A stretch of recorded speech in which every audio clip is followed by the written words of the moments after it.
Probably sand. Don't worry about it. Sand. You buying weed off of sand? Yeah, he's got some good shit. No, Sam's got some serious problems, Ricky. Just a pack and never slacking, bitch smacking killer. Just a pack and never slacking, bitch smacking killer. Just a pack and never slacking, bitch smacking killer. Killer. Just a pack and never slacking, bitch smacking killer. Just a pack and never slacking, bitch smacking killer.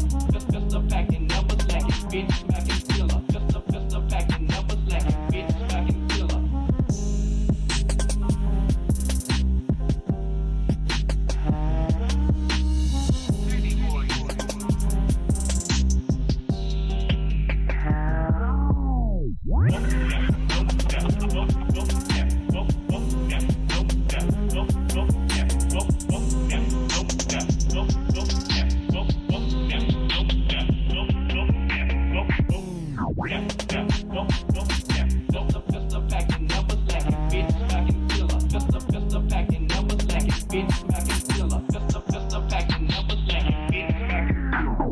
No, Sam's got some serious problems, Ricky. He said everything between you and him is cool. I'm not putting my camera. The fucking cameras, man!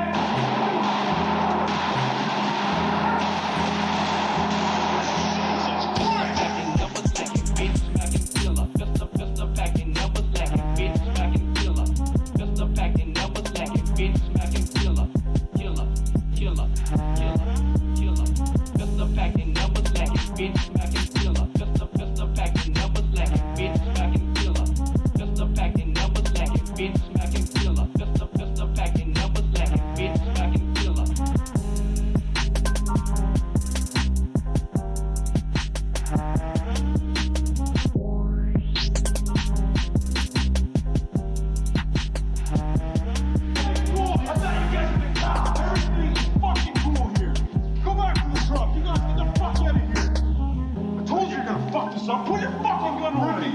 Stop your swearing. Coming off as an asshole on TV, Oh, alright? sorry, a little TV show here. I'm trying to buy some fucking weed. Go back to the truck.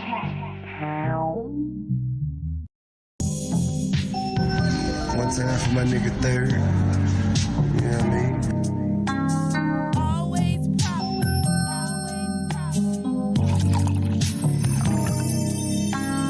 Real nigga shit, man.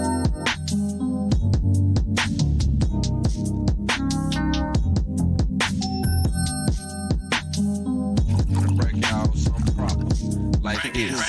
Y'all straight, know you thuggin' like you should. See your mama yesterday, gave her money for your book. Different day, the same shit. Nothing changed on murder block. Couple homies hit a lick and got the other homies pop. Guns was cracking, hope you straight, know you thuggin' like you should. See your mama yesterday, gave her money for your book. Different day, the same shit. Nothing changed on murder block. Couple homies hit a lick and got the other homies pop. Guns was cracking, hope you straight, know you thuggin' like you should. See your mama yesterday, gave her money for your book. Different day, the same shit. Nothing changed on murder block. Couple homies hit a lick and got the other homies pop.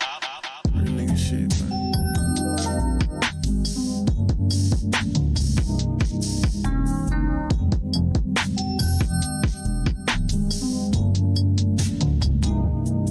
Come on, bless the Lord, know they come in work.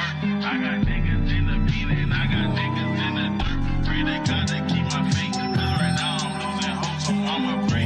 Long live issues. In my word, I got homies in the grave, I got brothers in the pen, I got some that's coming home, I got some that's going in. Try to go to visitation, but they wouldn't let me in. So our only conversation, writing letters with a Like pen. this. I got homies in the grave, I got brothers in the pen, I got some that's coming home, I got some that's going in. Try to go to visitation, but they wouldn't let me in. So our only conversation, writing letters with a pen.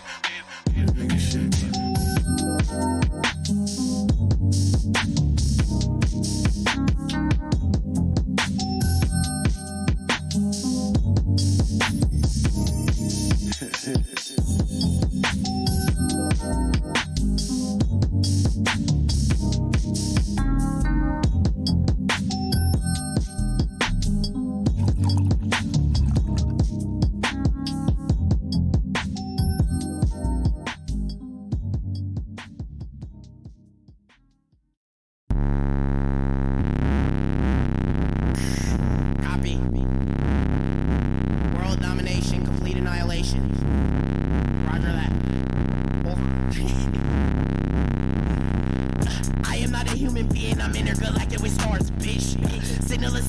and I don't interact with you or this. Notice my heart, shit, I've been up and kicking like hard. Flip, this shit is bizarre. Ask the guard with the barbers. I wanna restart it and set it up farther. Hey, full force, bitch, I go so retarded. For the gossip niggas talking, they novice. In my city, they don't even acknowledge the central power that I got in my pocket. Central power's how to grow like a cocket. I click and pop it like the African market. I am gassing with no fucking exhaustion. Forget the parachute and jump out the gun. Hey, roll at war. I wanna show you, get on my rocket, bitch, you know how I'm rocking. 2, 3, 4. I have not told you that I am the one, so you don't gotta count it. This is horrorcore. I fuck on your genre, ain't in your mama. We have no category. I can bet you won't hear no side of story. That little Corey trying to gain all the glory. Yeah, bitch, you can't do nothing for me. It is just me and my Glock. It is just me and my 40. I know they want me to flop. Bitch, you can't do nothing for me. It is just me and my Glock. It is just me and my 40. I know they want me to flop. Grab my charger. Mayday, mayday, we're going down. Crash landing.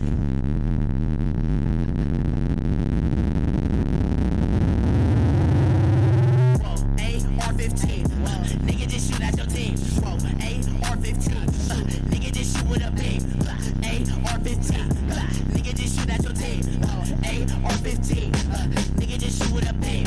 Bitch, fuck your regime. Get cut like the scenes. Shit, not what it seems. I sip, walk in the lean. Lit, roll up a wood. Is misunderstood. Pull on your block in your hood. I pull on your block and I'm good. Bitch, you can't do nothing for me. It is just me and my Glock. It is just me and my 40. I know they want me to flop. Bitch, you can't do nothing for me. It is just me and my Glock. It is just me and my 40. I know they want me to flop.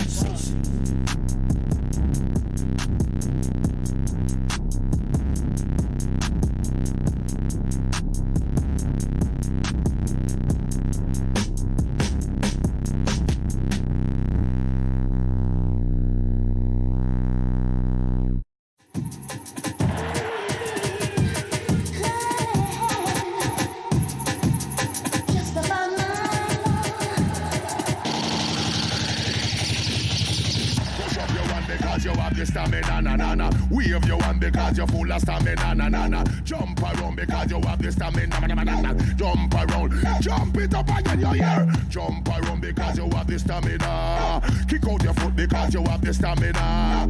Wave your hands because you have the stamina. You ring it, you sing it, you the girls them nada. Come on, push up your one because you have the stamina, na na na. Wave your one because you're full of stamina, na na na. Jump around because you have the stamina, na na na. Jump around. Jump it up and you hear. Jump around because you have the stamina. Kick out your foot because you have the stamina. Wave your hands because you have the stamina. You ring it, you dig it to the girls them dada. Come on, push up your one because you have the stamina, na na na. Wave your one because you're full of stamina, na na na. Jump around because you have the stamina, na na na. Jump around, jump it up again, you hear. Jump around because you have the stamina. Kick out your foot because you have the stamina. Wave your hands cause you have the stamina. You ring it, you dig it, you the girls them dada. Come on.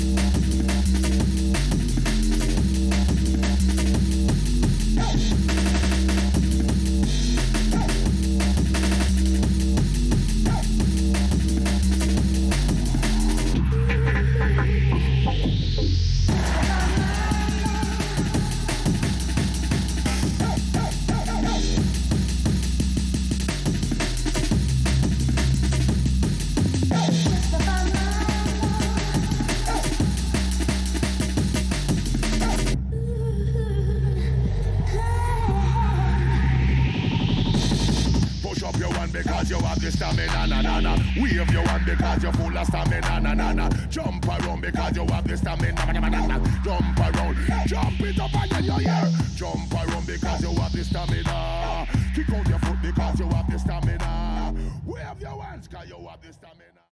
I've got one more jungle tune, and I actually quite like this. This is a combination of a few artists, as a matter of fact. I don't think I got a chance to play this last week, as a matter of fact. This is by Aries, Gold, Bevan, and Andy Sim. This is called Sun is Shining, and I'm actually quite fond of this one. Very, very, very fond.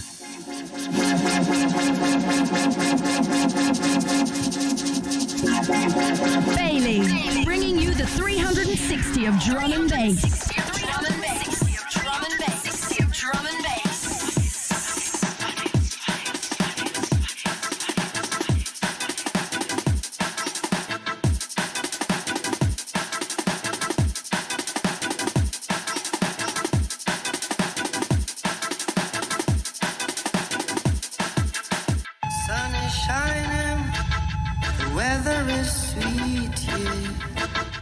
Make you wanna move your dancing feet.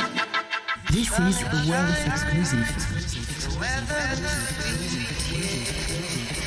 Make you wanna move dancing. Sun is shining, the weather is sweet. Make you wanna move your dancing feet. To the rescue, here I am. Want you to know y'all. Can you understand? When the morning gather the rainbow. Want you to know I'm a rainbow. To the rescue, here I am. Want you to know y'all. One extra. Exclusive.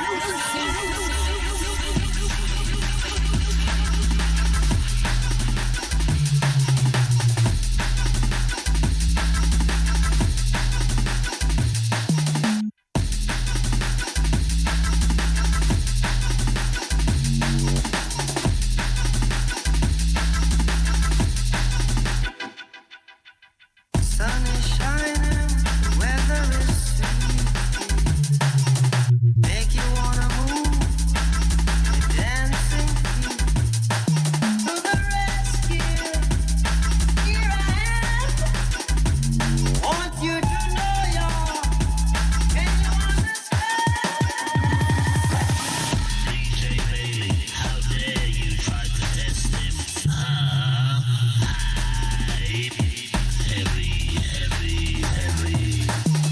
Yo! Remember, one extra BBC radio with the one call DJ Bailey! What that will tell you, sir?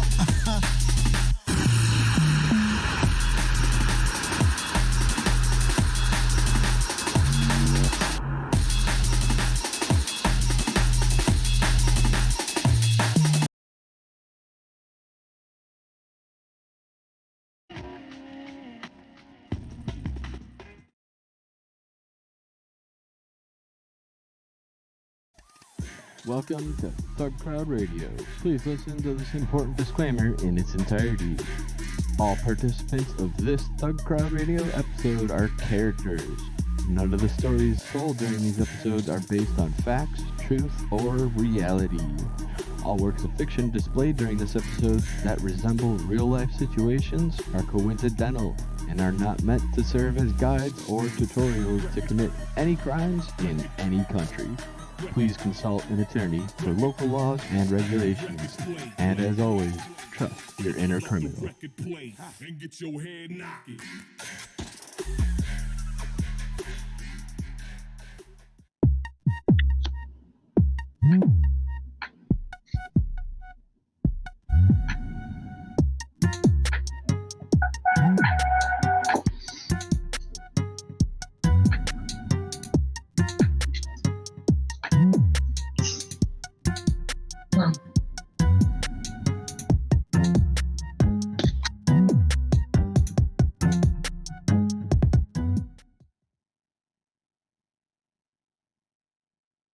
Hello, friends. Hello. What's up? What is up? What is up, gamers? Oh, just gaming my life away. Yo, it's your boy C Snacks. We're gonna do a review of mac and cheese in the box. I have to do a review of. I'm an influencer now, so I get sent a lot of things in the mail, and they tell me to review them and give out promo codes to my fans. So, What have you got recently? This VPN called $VPN Club. How would you rate its security out of 3? I'd say like -47, and then like 900 A's, and then a 32-bit address, and then some shellcode to add a user. Sweet. 8 out of 8. It's great.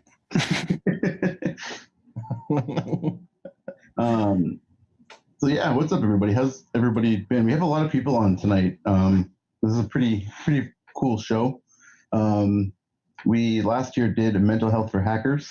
It was a bit chaotic, but it was awesome because we all sort of just vented and had a good time. I feel like we definitely have some more well-equipped people who have some awesome things to say about mental health, and it's something that we've all been, dealing with, talking about, trying to figure out resources for, and in general, just trying to get more people to speak about as people who are in the computer industry and who identify in some way as a hacker. So really grateful for everybody here who showed up. So anybody here who's not usually on our show, usually in the beginning we talk about anything cool we did this weekend. So anyone do anything cool this weekend? Hell, graduated. You graduated? Oh shit, that's real cool. Wait, who was that? That's me, not Pike. Oh, Black. Oh yeah, you totally did. That's awesome. Yeah, I just got the official word from my school saying I'm graduated, and they'll give me my diploma here at the end of the month. So, woo. That's awesome. Congrats. That's such a good feeling to be done. Oh, I'm never done. It's just glad to get a piece of paper. Yeah, I mean, not done with that, at least that one phase.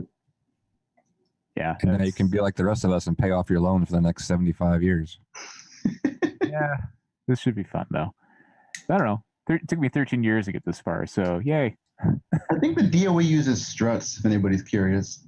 But the this weekend, what did I do? I don't even know. I went to a flea market. It was cool. Heck yeah. I didn't find anything. It was actually surprisingly lacking in electronics, which I was really bummed about. There's a lot of crystals, though, which could technically be turned into electronics if I wanted to, but I don't have a milling machine. I really like the crossover between the crazy astrologists, like crazy powerful crystals, and then it's like they don't know what an oscillator is. Yeah, but there's truth to that too. It's like, yeah, this quartz definitely has some unlocked hidden power that we weren't supposed to know about, that we somehow harnessed, and it's good stuff. But yeah, so if anybody doesn't have anything else to go on, we should try to get through the news kind of quickly so we can do our actual discussion. We have notes for the discussion, which is a big plus. So we try to just have some awesome talks about things and resources, and some of the people in here are actively involved in organizations that can help and try to do outreach for hackers. So I'm really excited to talk to them. So yeah, let's get to the news. The first thing, here, I'll just post this again in the chat here. Thanks, what's my OPSEC, for the bits. So yeah, the first story on here is Amazon's FC ambassadors. The story about this. So this kind of came. This has been going on for a bit, but a couple of days ago, people started really making a big deal out of it. Is all of the Amazon Fulfillment Center ambassadors that have just sort of invaded Twitter with the most insanely cold, generic responses to any criticism against Apple, with all these just completely bullshit, not Apple, Amazon, with completely bullshit like ways of describing how the company operates. This is just pretty insane. There's a lot of accounts that did this. This is like quite a big little botnet they got going on here. Nothing about this surprises me whatsoever, having worked there for 5 seconds. Oh my God, they really, this is my first time on the show. So by the way, thank you for having me on. So I don't know how much shit you guys actually talk about. Talk a lot of shit. Okay, cool. You can go for it. All right. Yeah, fuck them. So yeah, this is completely something Amazon. I was in AWS, and yeah, I saw this and surprised me not one bit. Yeah, actually, I met a recruiter, an Amazon recruiter at a con, and they were like, "Yeah, if you're looking for a job, hit me up." So I actually was at the time. I hit them up like a week later. They'd already quit, and I was like, "Oh, like that's a good sign." Short shelf life. Like butter. Yeah, I was like, well, I guess I won't be pursuing that. I actually wouldn't be surprised if these people also moonlight for Apple and get confused and start like defending Apple on the Amazon feed and that kind of thing. No, there are not suicide nets at Amazon. Apple, Amazon, Bezos. Yeah, no, it's just crazy because I mean, it's there. A lot of the accounts, what I noticed were very, very sloppy. Some of them had names of the wrong name and the wrong picture, and like just completely different language that you would like across different posts. Like it would be like a couple of months, it'd be like, "Hi, my name's like Josh," and then, "Hi, my name's like Vivian," and it's just like in the same account, and then like those two posts would be on there, and then the other person would be named like Martha on the actual account. You're like, who? What is this? I've never seen such sloppy work with you know. My favorite comment on this from these is Party Thrash Dads. It says, "I've seen more believable hostage videos." Yes. I like that they all use the same email, or at least like the same mask. Begins with FC. It's clearly Amazon.com at the end. Mm-hmm. Like, well done at hiding things on Twitter. Are you new? It's just like, I don't know, people like this will only ever be sustainable and work for a couple of accounts. It's just, I don't know how they managed to put out this much infra and then just make it so easy to trace back to what they were trying to do. Just, it's absurd. And I don't know, what are we going to do? No, nothing's going to really stop Amazon. So Yeah. Also, it's like off their boss on Twitter. Like some of the ones were like super like sad. Like it's like, oh yeah, sometimes I just like to hug these stuffed animals and pretend they're my children. Like I was like, what the fuck? Like if you're gonna try for like not like cyberpunk dystopia, like maybe tone it down a bit. Like I don't know what's wrong with that. I wish I could see my children, but instead I use all of your stuffed animals before I send them out. Yeah, there's like a season of South Park about this.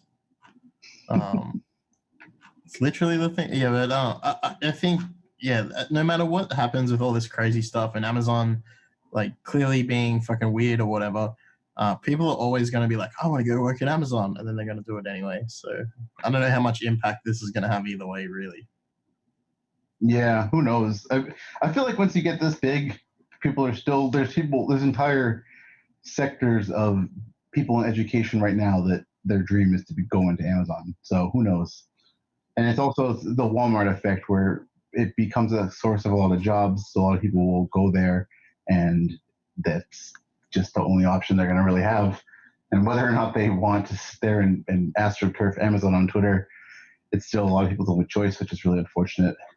But yeah, so DNZ, this next one, I was like laughing at this because I don't know if I support this or not. The next one is federal police are fighting court that rules that mobile phones are not computers. This is for the AFP, right? Yeah, this is for the Australian Federal Police. I don't know how far it extends into intelligence agencies. I doubt very far. However, like phone has CPU, has storage, has memory, runs like the same kernel or like a very similar kernel that is running on a desktop. Like it has all the features, like all the attributes that you would say a computer has, but it's not. That's cool.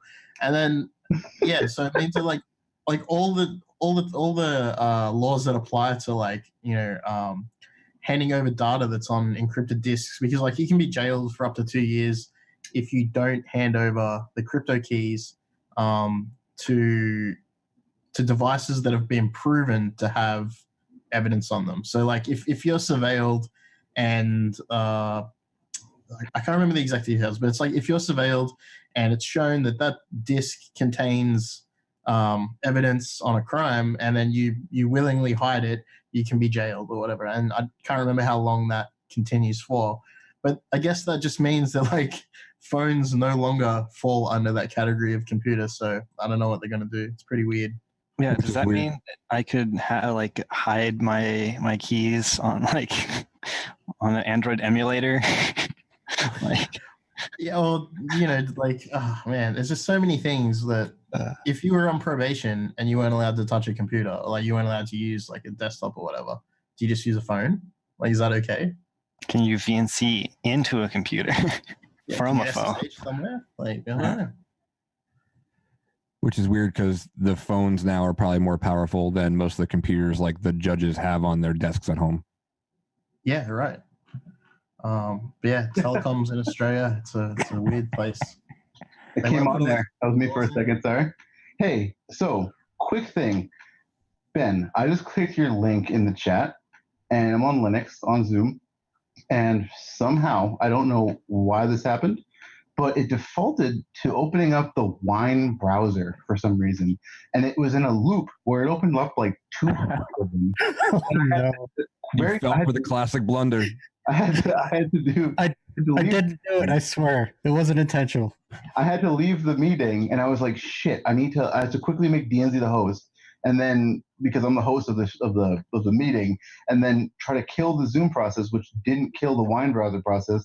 So I'm over here at PS Docs, like sweating now, like how do I make my computer not crash right now on the stream? So yeah. Oh, okay. I'm so sorry. Bug? No, I'm not bummed at all. That was an awesome bug. I think there was a similar ruling. Sorry, just to get back to on the topic, there was a similar ruling in I want to say Denmark, but you're gonna have to check me on this fact. Where routers on like network devices were not considered computers because they didn't have like a hard drive or something. It was like some really weird loophole. I don't know if that still stands, but it meant that in the regions where those laws applied, that owning a network device was not owning a computer, which is super weird. I mean, when you look at things like Mirai or whatever, right, that's all they own. Yeah. What are you infecting if not computers at that point? Like, oh man, could you set up your whole set up routers, everything, like your whole home network is a phone? Yeah, you just have a whole bunch of phones and you run like, I don't know, OpenStack or not. You run Linux, you run Android OpenStack and have like distributed compute. Wait, holy shit. I just clicked Ben's link and now my fridge just rebooted, so I think something's fucked up. Usually it's hard to bad leaks. But yeah, I was wondering though, so if what about specifically a phone would not make it a computer? Because you just run Android on your desktop computer and say it's a phone? Or like Chromebooks or whatever. Like yeah, oh, here's a GSM module. It's a phone. Yeah, its primary purpose is for making phone calls. I mean, there's some really weird stuff that's like left over in the Telecommunications Acts from like 93, 95 that apply to computers. So I wonder if maybe, like, for example, you can't, I think there's like you can't port scan kind of clause because, and if you do port scan, it's like if you find a vulnerability, regardless of if you exploit it, like that's illegal, which is like, I don't think anybody's ever been charged with that ever. But it's like a leftover from like war dialing. So I'm wondering like now to like, if you port scan from your phone, what's that? Are you war dialing again? Like in the eyes of the court? Yeah, let me fire up my rotary computer. It's like super weird. So for ignorant Americans, is that Telecom Act kind of like the CFAA here? I think it's under the criminal code somewhere, but I can't remember. Okay, I just didn't know if it was equivalent. Yeah, I'm not a lawyer. Really? Because somebody told me you were, so now I'm in deep shit. I can't give it legal advice, but hack the planet. Great. Shut the fuck up and get a lawyer. The dream of the 90s is alive. Yo, so the next story we have on here, DeVos-linked adoption agency exposed highly sensitive children's medical data. This is pretty sick. Basically, this adoption agency that gets kids that were taken from their parents at the border just left a bunch of PDFs with like kids' medical, like full medical records, just like on their website. Like, cool. That's a good thing to leave for, like, you know, when the kid becomes an adult and they can get totally frauded. Yeah, it had all their information on it, apparently, like some really detailed information that like I don't want to know about, just on the website. So yeah, Were they prepping to sell them like on eBay? Like maybe those were just specs. Yeah, right. Spec sheets. The data sheet for my child was left on the plate. No, it's definitely pretty fucked. And it just goes to show, like, for a lot of the sort of like really sloppy organizations that try to, like, I guess, make a quick buck or something. Who knows? Trying to do something that's supposedly good. Still, like, I don't know. There's no like justification for this. It breaks like so many different regulations, like federal regulations, like HIPAA and like other sorts of other data protection laws. I don't know how they'd still be in business after something like this, but yeah, cool. I mean, how is anybody ever in business for doing this? Because this happens literally all the time. Oh, absolutely. It's just like one of those things that when it's like kids, like they didn't sign up to have their data. Yeah, there. that's super shit.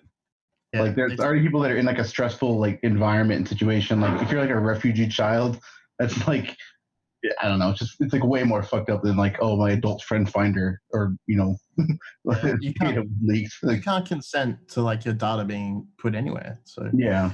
But have you guys ever been asked if you want to sponsor a child? Yeah. You want to sponsor a child, like those professional muggers in the street? That's new. You've never been asked if you want to sponsor a child? Oh, like what is it, like 50 cents a day or whatever? Like on PBS. Yeah. I mean, never buy a mugger in the street. No, I only get handed CDs. No, they're like charity muggers. They're like, well, that's what we call them here. And they come up and like, hey, do you want to sponsor a child? I mean, the best response is like, do I get the child? Like if I'm paying. Yeah, and if so, can we do like a performance test? Like, what am I buying into? Yeah. My favorite part of those is they want you to write down like your credit card number on this piece of paper for them. Oh yeah. Like can you just write down all your personally, like, can you just write down everything I need to steal your identity right here on this piece of paper? I've had like an argument in the street with one of those guys. I was like, I'm not right. I was like, I'll give you $5 to your charity right now, like cash. And he's like, no, we only take credit. I'm like, well, what? You want me to write it down? And he's like, yeah. I'm like, no. He's like, well, I'm like, you'll just get hacked and like, or you'll run off with it, like you'll lose your paperboard, like paperclip board or whatever. And he's like, no, nobody would hack us. We're a charity. I was like, oh, that's a guy who knows how to risk model. Yeah. Yeah. I'm like, oh, never gonna get hacked because you're a charity. Let me tell the Russians about that one. So the next story that we have on here is weird because it just gives you this JSON response. It just says not found. And I go on Google to search for wired, no license plate, and it's not found either. So hold on, I'm gonna pull up a cached copy. That's weird. I see it. I see it just fine too, unless you're making jokes about it returning null. No, it's literally like it's saying like I can post the screenshot maybe, I don't know. It just gives me this JSON response. Wait, so y'all can see it though? Yeah, it's probably Ben's fault. Trying to Shit. line. Let me push an update to my rat 1 sec. That null article might be just returning null. That'd be cool. I mean, if somebody did that, but okay. If anybody can read it, just go on Google and get the cached version of it. So yeah, this is pretty cool. Somebody had done a license plate that just said null and ended up getting a bunch of parking violations from other people because of the mislabeled like tickets. What's funny is they came in from like before the guy had the number plate, before he had the car, like just like they just built up from with however many errors in the system, and then he gets them off. Well thought out. The fucked up part is this is not actually California DMV freaking going after him. These are like private collection agencies. So whenever like tickets don't get paid, they'll go to a collection agency who don't give a fuck. These are like scalpers, and they're just like going after him for money, and they'll just fucking start doing like these really gnarly things. It's not good. Yeah, they all think like Dog the Bounty Hunter too, and they come out of nowhere like. It's like, Mr. License plate of null. You have unpaid parking tickets from 2001. You need to pay It's like now. some crazy lady with troll eyebrows from Operation Repo. That was probably a bold move presenting at DEF CON because he could have got swarmed by like Dog. Yeah. on stage. The hacker note is null. Been sweet. So what's really fucked about this is that a lot of states like go through private companies for their ALPR ticketing systems. And then, like exactly like you said, it goes right to collections, and like you don't even know until they're like calling you and messing with you. So this is one of those awesome. Yeah, go ahead. Oh, I was gonna say also it's like you can't like renew your license if you have like or registration if you have unpaid tickets. And so it's like it's like a ticking time bomb that never stops adding up. Like whenever he has to renew his registration, he's gonna have a real bad time. Yeah. There's a really important question we haven't asked right now. How do I get my regular license plate to come up as null in the DB? Yeah. So that guy gets my fines. Like, didn't somebody? Didn't somebody do an SQL injection as a plate or to an ALPR system one time? Yeah. They just tape pieces of paper over their license plate. I think that's how you do it. Yeah. This needs more testing. Could you go 16-bit and throw all zeros at it, and it would default all access? I mean, not in the context of login, but that. Just start sending you every ticket too. You just get a success message that says you are now logged in as admin in the mail. Found the global vehicle bandit. Their name is admin. It's like blind SQL injection. All cars now belong to you. Yeah, this got me thinking too. Like these websites, right? For every state, you have your own website where you can register your plates. And it's like, man, think of how A, old these websites are, and B, that they accept user input. I was like, oh boy. Yeah. There's some pretty cool OSINT vectors through some of those. Tell you what. Before we incriminate ourselves, let's talk to you about the next story here, which is Apple seeks to shut down Corellium's iOS builds. Nope. There you have it, boys and girls. Nope, not gonna happen. Boy, I'll tell you what. Yeah, so basically Corellium makes like pretty good replicas of iOS for security researchers, and Apple's problem with it is that they're saying that they're subverting their own researcher policies or their good faith security researcher program stuff that offers all their big bug bounties, and because they're saying that they are encouraging people to report them to third parties and sell them to the highest bidder, which I don't know. That's just how it has worked for a long time. We talked about this last week. Like Apple only paying $1 million for like a full like no user interaction RCE, and like other people paying $2 million. I'll pay you $1 million and $1. Yeah, like they're gonna. Like, I don't know. I don't see that as the thing. But they did say that, like, so Corellium are running a hypervisor and their own, I guess, XNU kernel of some kind that's pretty close, right? So like, what part of this? I don't understand what part of this is actually like Apple's private data. Like, unless they're using like some part of the leaked iBoots or something like that. I mean, there's so many little bits of it that they could call on for patent stuff. There's like I feel like there's any like line of code that they could construe as theirs would be a count against like copyright infringement stuff. They got to prove it, right? That's going to be a long, drawn out court case, and unless Corellium have the money behind them to just keep fighting Apple, like, I don't they'll just go forever until they run out of money. Yeah.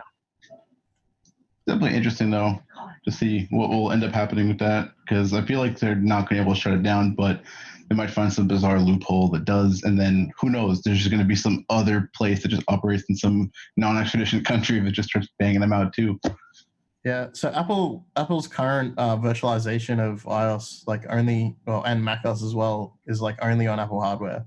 Is the other thing. So I guess they're trying to like keep people who are doing Apple research on Apple hardware, maybe. Who knows? We should talk to POSIX Ninja. Yeah. Well, they haven't. Apple X80. What is it called? Like Hackintosh, the Mac OS X86 project is like still around, still running. I mean, there's people who've done some pretty amazing stuff with that in general, though. Like people have been able to like jailbreak and re-implement the entire OS and make like ISOs of pretty much everything and rewrite core parts of the kernel to do funny things.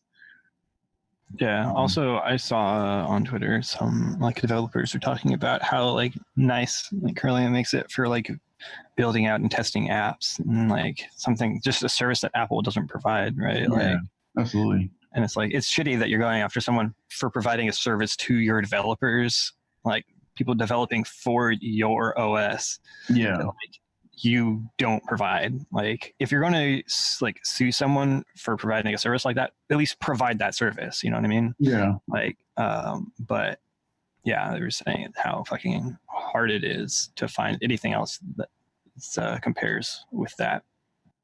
Mm-hmm. We can skip this Huawei story. It's basically the summary is Huawei is just like saying that they don't give a shit about the UK trying to ban them or anybody else trying to ban them. They're just going to keep funding other companies, which is funny. But the next one we have, the next one is this Firefox bug that could allow copying saved passwords without the master password. So this advisory they put out was if you have a master password for Firefox and you enable it to access all of your saved passwords in the browser, I guess there's just a bypass for it that you can just use to get around the master password dialog and get it unauthenticated. But it says that I'm unauthorized to access this bug. I need to have an account to see the details.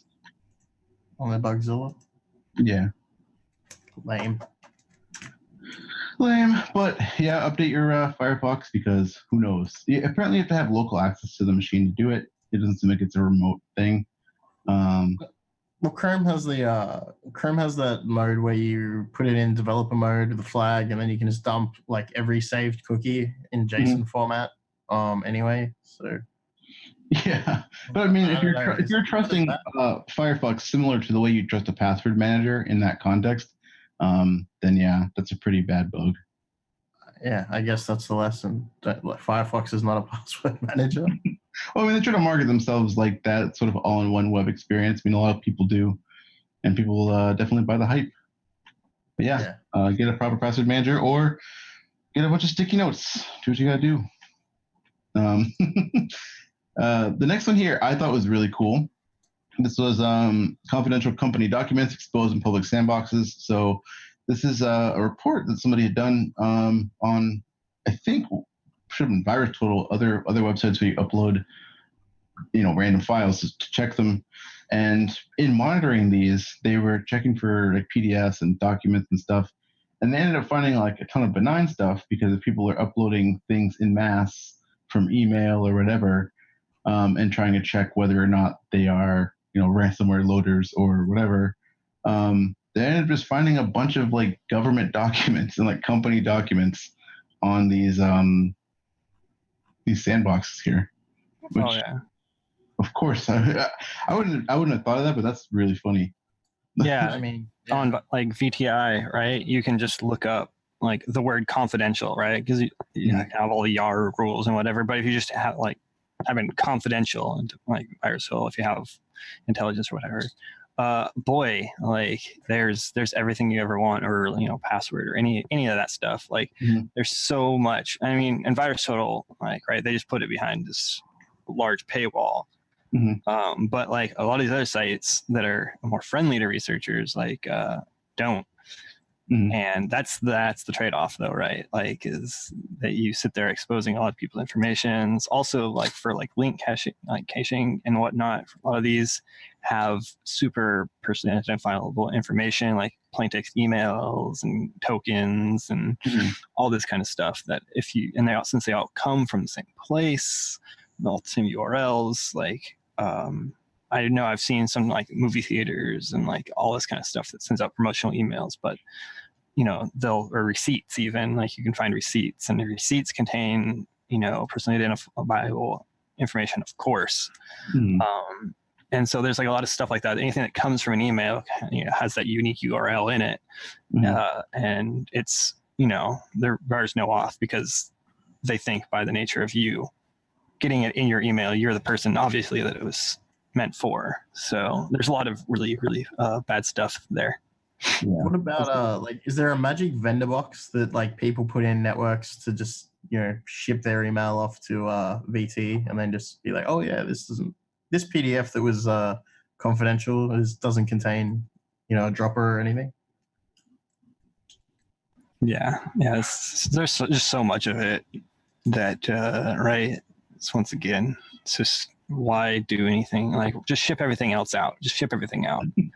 And don't think about where it's going or what the other people are doing with it. They're providing you a service, right? So be thankful. Yeah. It definitely gets. Sorry, what? Sorry, go on. You go. Oh, I was gonna say it definitely gets like sketchy with like a lot of like the third party like endpoint like protection and like email protection like third party sites that probably realistically a lot of those fun people are going to be using things like that as the back end with no regard to the fact that they might be sending like the CEO's like medical records over to VirusTotal for some random person to pick out. Yeah, in that scenario though, that's like there was a job I was on where the printer was using just Gmail without an application password as the SMTP gateway. Oh, that's sick. So, yeah, the every single document ever that had ever been scanned in that office that was obviously things that shouldn't have been out were just sitting in the sent box forever. So if you replace Gmail with like one of these endpoint security fucking SMTP scanners, and that's shipping off to somewhere like BT, then you get all kind of good stuff. When I used to do regular purpose IT shit, I worked for a copier company that when you can first start scanning docs like to network and stuff, and it was client server, the whole kind of thing. And man, they would just leave that shit just sitting on those open shares, accessible to anybody forever. I sit back and think about that and cry sometimes.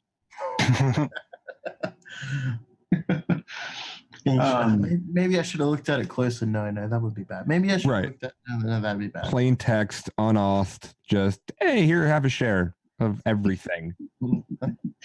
I love FTP. Speaking of things to make you cry, this is a really cool report of this. Oh, not cool in the news that it brings, but just cool in the way that they did all this. So this is a article called "Huge Survey of Firmware Finds No Security Gains in 15 Years." And so this cyber independent testing lab had gone through and audited. It seemed like they're talking about 3 billion or 3 million. 3 million sounds more like it. Binaries from vendors in different firmware, IoT, embedded systems. And they just basically audited all this code, which to me, first off, that's pretty ridiculous and amazing of just being able to analyze that many binaries for vulnerabilities at scale. But the results from it of a time-based, like how many vulnerabilities were either patched or reintroduced into the code, it seems like nothing has gotten any better. Like anytime that there's something that's fixed, there's another thing that's broken, and it just gets scary after a while when you think about these are things that are in our houses that we use, like routers and. These stats are like absolutely not surprising at all. Like, I mean, I've done a fair bit of like ubiquity fucking around, like, and stack guards 1.53%, ASLR 3.6%. Yeah, it's just so low. But then you look at MikroTik or MikroTik, however you say it, supposed to be like really good, like stack guard 0, ASLR none, fortify source not at all. Never used it. Never. Yeah. Non-executable stack, almost nothing for everyone except for QNAP, which looks pretty good. But yeah, build NASAs and stuff out of those. They do have that one flag in their make file. That's what saved them. They had it from the get-go. That's the thing though that they're talking about is that the reason why they're saying that a lot of these things happen is because it's a problem that starts off like with education on this stuff. Like people that are in school learning don't learn about these kinds of things when they're developing, and it just kind of just goes over. And people like it gets surprising to me sometimes when you talk to people that are developers, people who've been developers for a long time, that like trying to explain like a basic vulnerability that you say, hey, you shouldn't do this because of this, and they don't know it. Those kind of things get like really weird, you know. And it's like you don't want to be like, oh, like you're an idiot, because like if they never were exposed to it, then how would they have ever known? But at the same time, like, how are you never exposed to this? Like, it's literally like people have been like, how long has ASLR been a thing? You know, like how long has that been built into like pretty much every compiler? All these different things they were testing for are built into compilers. Most of them are automatic in a lot of compilers as well. You know, so Plus it's the hardware, like the CPUs that a lot of the or MCUs, like a lot of them are running, you know, like old MIPS stuff. Yeah. But I mean, still, there are these kinds of things, though. Like, I guess as far as just like good like build practices, like even like good like I don't know. It just seems like I don't. It's hard to understand sometimes how like nobody thought about like testing it for overflows or. Yeah, I mean, I can remember in like 2006 or 2005. There were these D-Link, like, oh man, I can't remember what the model was. There were ADSL modems that were just like, you know, USB only, like they weren't routers at all. And there was a bug in the NAT table, and when the NAT table would grow a bunch, like past a certain size, like the whole thing would just lock. It was straight memory corruption. And so and it had UPnP like enabled as well. Wait, actually no, this was the router model. Sorry, my bad. And yeah, like once the NAT table would grow past a certain size, the thing would just lock up, like straight memory corruption. So somebody opens a torrent client, router dead.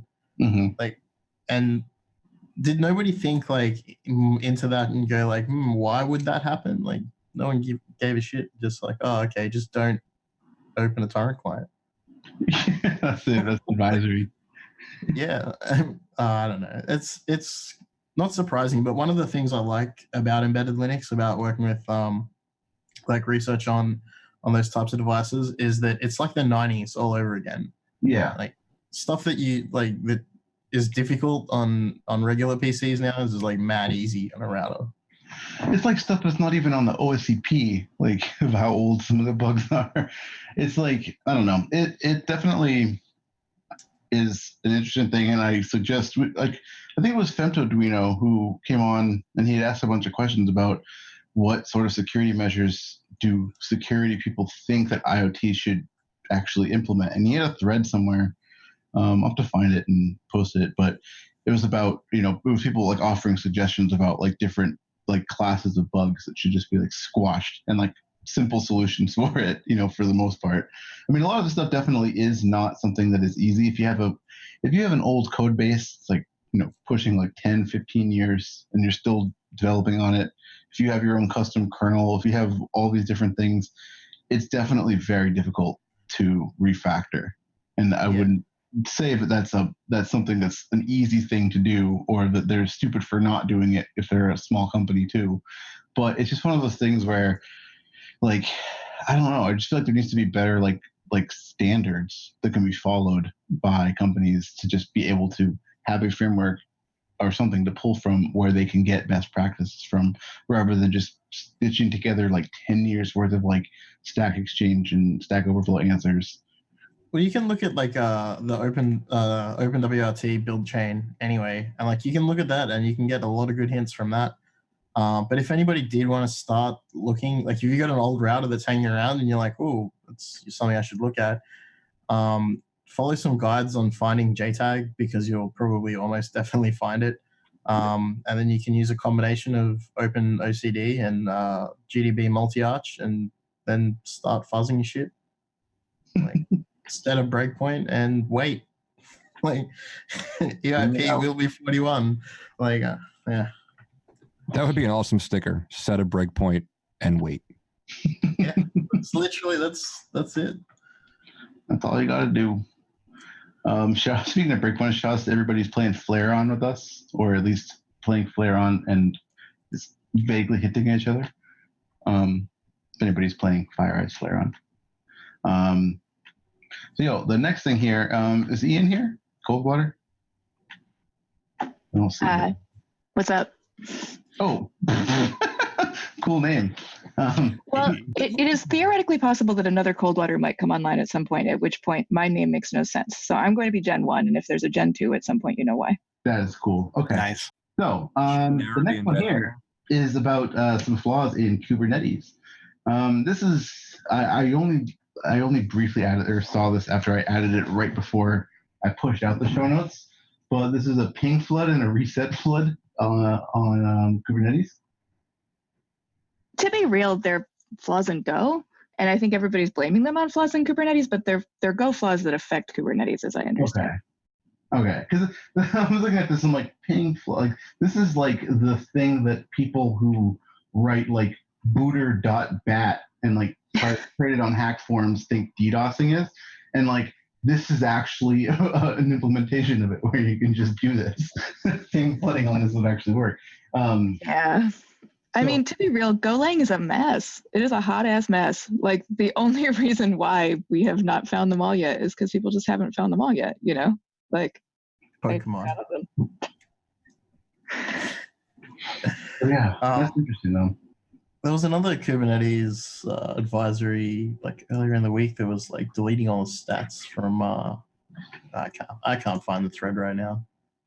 There's been a few CVEs that have come down the pike in Kubernetes in the last couple weeks, and some of them have been sort of repeats of previous CVEs that they just keep repatching because for reasons. And some of them are like, you know, Kubernetes or kubectl CP is like the Docker CP vuln that came up a while ago, and they're like zombie vulns that just keep coming back. Yeah, this is Cube State Metrics 172. Just got a CVE. Ooh, yeah, that one too. I don't think it's that exciting though. I think like delete them stats. Oh no, hackers. The one about namespaces was pretty sweet, but I don't know if that got covered in a previous show. I haven't been here in a few weeks. I put it in there in the notes. We never got to it. I never feel enough authority to talk about Kubernetes. So fair enough. I'm no good to do good tech talk tonight, though. Oh, it's okay. Totally fine. Congrats on getting married, by the way. Hey, thanks. That was fun. So the next one here, this sounds like it's straight out of $VPN Club's playbook. This is criminals use fake NordVPN website to deliver a banking Trojan. I guess if you are somebody who uses NordVPN and also Windows, and somehow came in contact with this website, NordVPN.club was used to distribute a banking Trojan. It's a pretty good replica of NordVPN. Is this a military grade banking Trojan? Yes, it's sophisticated. 5D encrypted. Damn. Definitely recommended by CNET and PC Editor's Choice. Yeah, it's just it's just a song, and that's the encryption. It seems to be this Azerult. Yeah, it's just some common banking Trojan, but it is being distributed by this. So watch out. And if you know anybody who uses VPN, NordVPN, let them know about that too. Maybe they should switch to $VPN Club. A big shout out to Katz had shared his entry in Tribe of Hackers Red Team that states that $VPN Club is the reason he's never gotten busted. Cool stuff. Oh, so the next one here too, pretty cool, was the person that released the first public jailbreak for an up-to-date iPhone in years. This was due to a bug that was patched and then unpatched in a new version of iOS, which to be able to jailbreak their phones. The regression from onto 12.4. From 12.3 point something to 12.4. Yeah, I don't have any. I do have like a Apple product, but I'm not too up to date on the different versions of iOS. But Yeah, I guess it's pretty cool though that there's a new jailbreak, but also at the same time, you are on that version that could lead you to some pretty nasty exploits. Can anybody speak any more to this than I can? I'm wondering why they didn't take the $2 million, not from Apple. Well, does it really count though if they reintroduce the same bug? It seems like more of their mistake. I don't know. Like, do you get money for pointing it out? I mean, I guess if it's a new version, it's a new bug. I mean, it's not really a dupe if the code regresses. Like, I don't know, if it makes it into a new release. Yeah, who knows? But if you are looking to jailbreak your phone, go for it. Yeah, that's definitely my first thought. I was like, damn, like, did this get turned away for, for money somewhere? Or like, damn, like, I don't know. Like, I appreciate, like, don't get me wrong, I appreciate people releasing stuff like this to the public. But also, like, I would have thought you could have had a pretty decent chunk of money for that, yeah. The dark web deal gone bad. Yeah. Some of my favorite tweets are like Stefanessa just tweeting anything, like just unrelated. And then there's like some Nigerian guy who's like, stop give out jailbreak because I need to make money. Like, and you're like, what? You're taking kid out of my kids' mouths who I'm trying to sell on the street. Yeah, it's like you'll be talking about like something totally fucking different. Look at me. I am Root now. The last news story that we have of our section here is this backdoor in Webmin, which is pretty cool. This has been in Webmin for a year. I wonder who may have exploited it at some point. But yeah, this is awesome. This is if the admin had enabled a password expiry policy on their Webmin instance, then you could send a request to Webmin with a pipe and then a command, just like straight up old style command injection. It's been in there for a year, and it was presented at DEF CON. This is a great stack. I love these stacks, like Apache, Bind, MySQL, PHP, and XM. Like, just put it all in one box. It's cool. The classic. I thought the hacked version of the code was pretty subtle. Like, looking at the diff between the hacked version and the legit version, it was right there, but it was still pretty subtle. I thought it was good work. It was good bad work, I guess.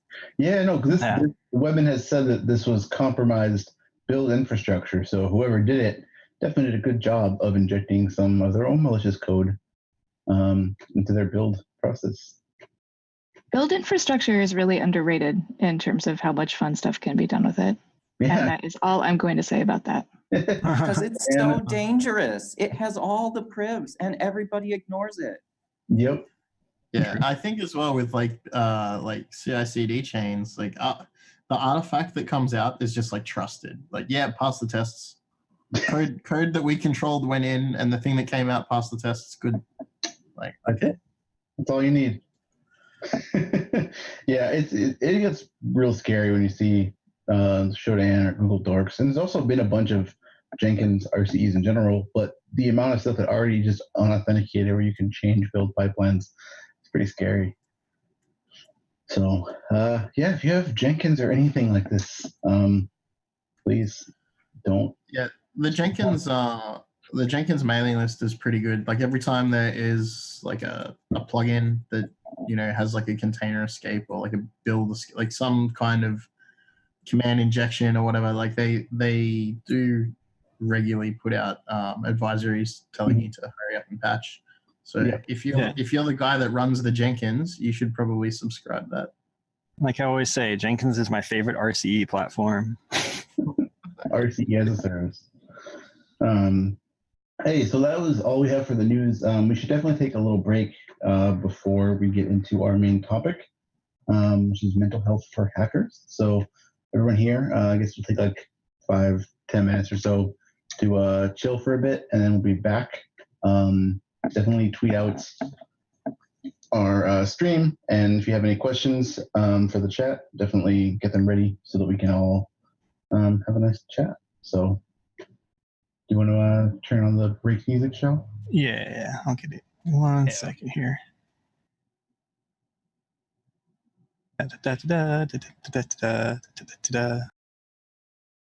Be back soon.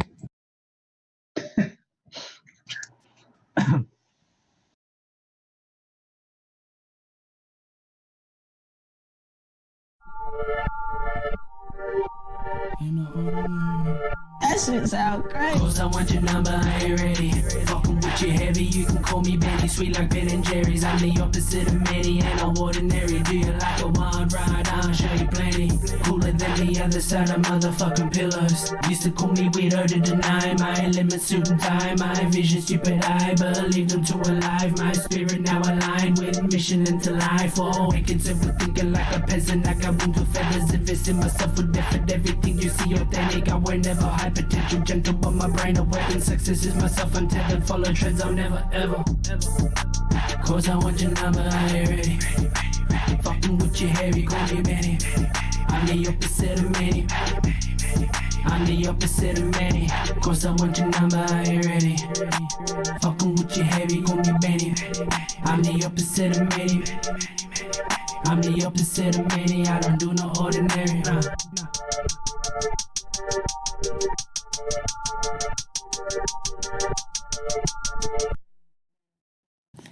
Dennis, you're so crazy.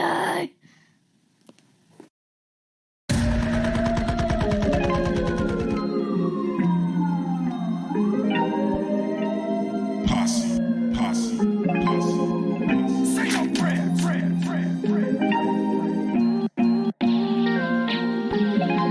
NTS on the track.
like dirty clothes, and I don't love her.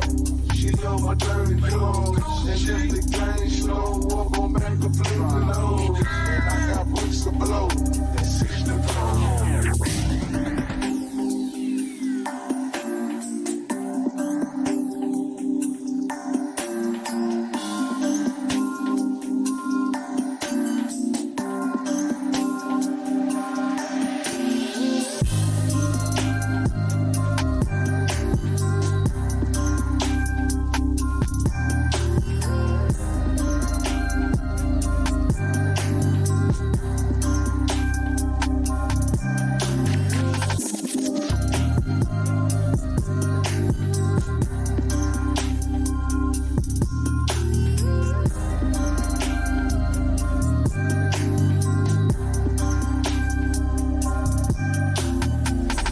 I got money stacked like dirty clothes. I love the kids, but I don't love the hoes.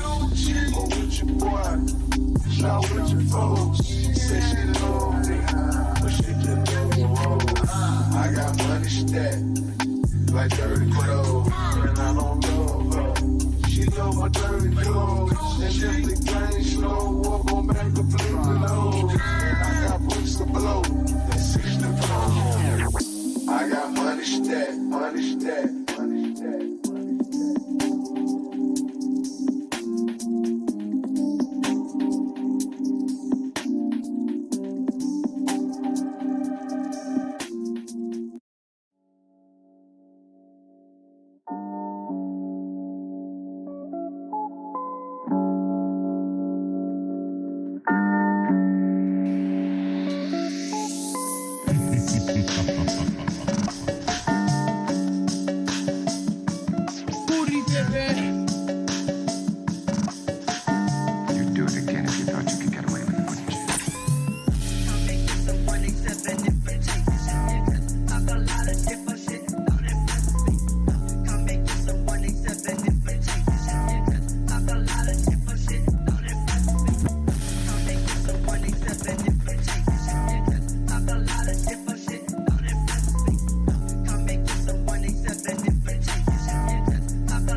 Hello, friends.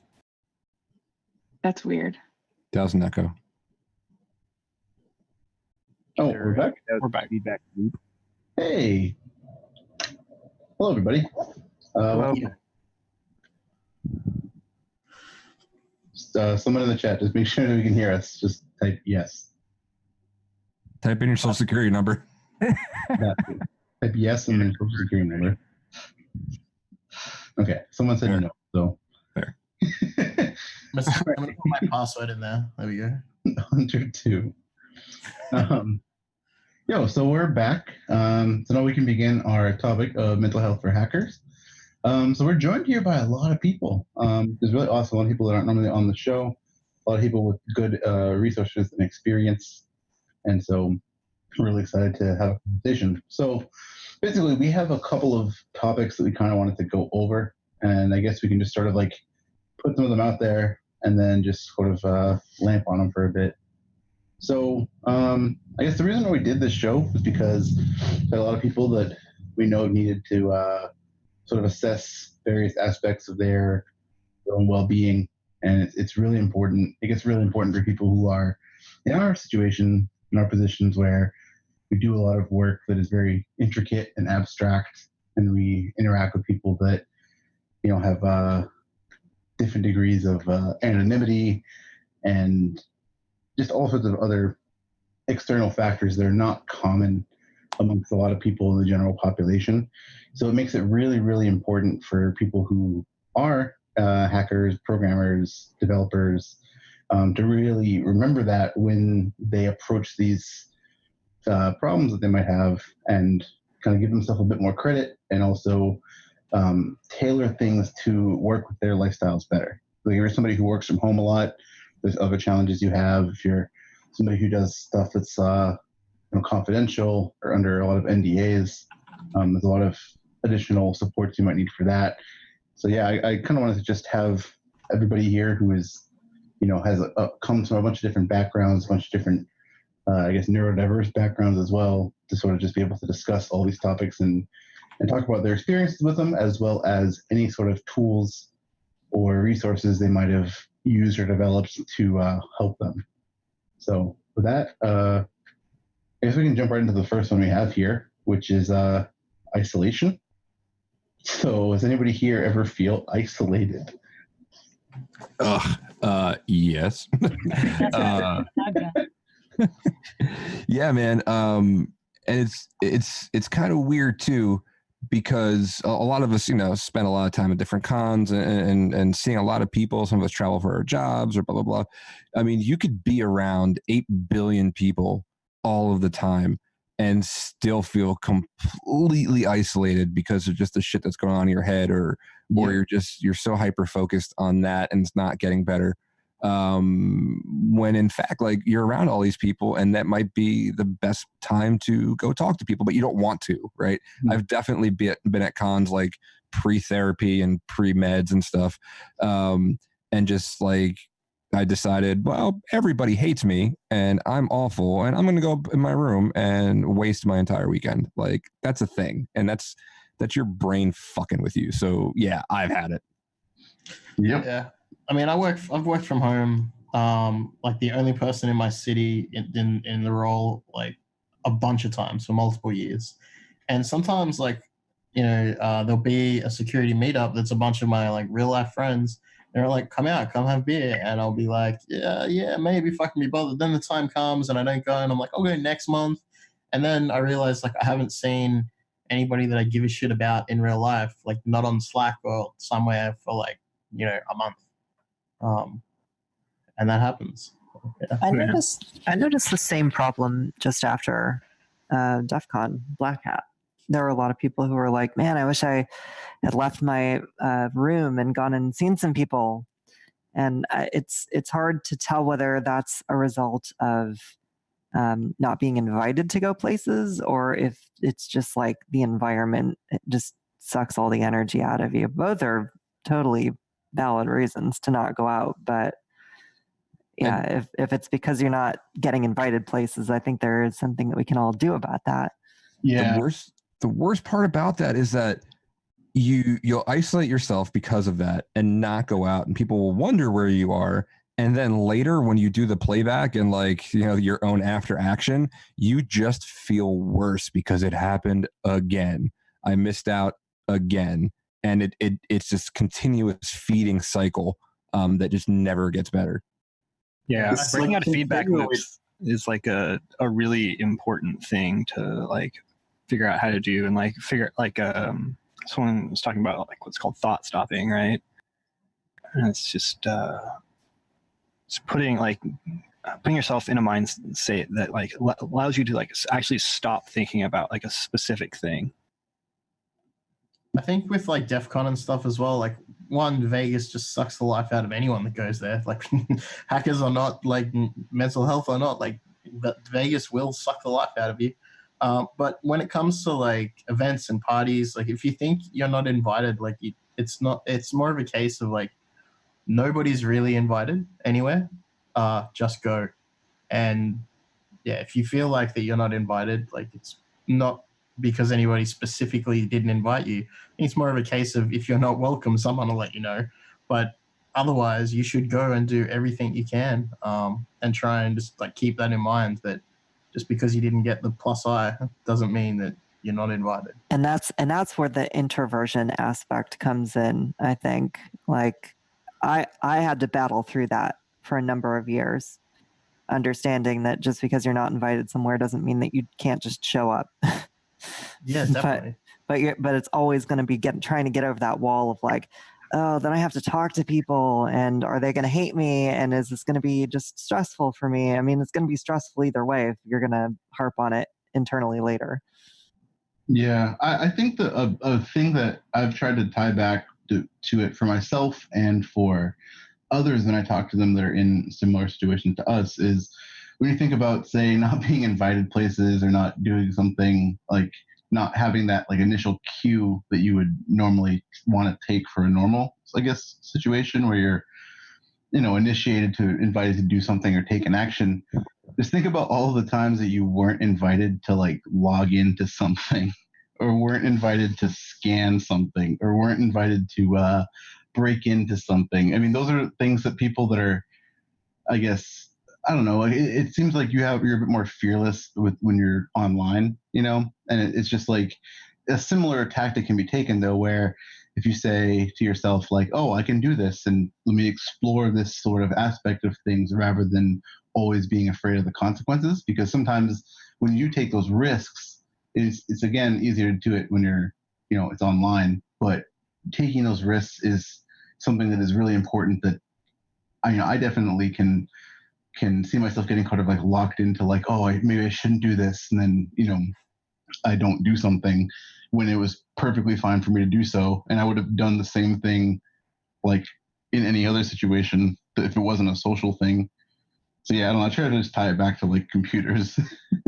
That's pretty funny. Like, you know, sitting at home taking like massive risks. Like, you know, some people, I'm not speaking on anyone's behalf, but there's people who will sit at home and like literally commit crimes and break into stuff, but they're worried about, like, you know, the worst outcome of that is you go to jail. The worst outcome of going and seeing some people in real life is kind of like they don't like you, and like then like so what?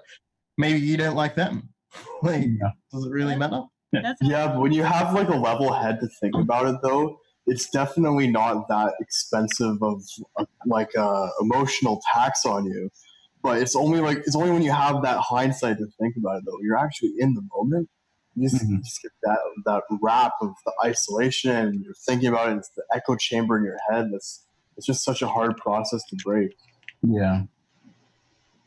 And for those of us with sensory issues, I mean, Vegas in particular is so overstimulating and like crazy.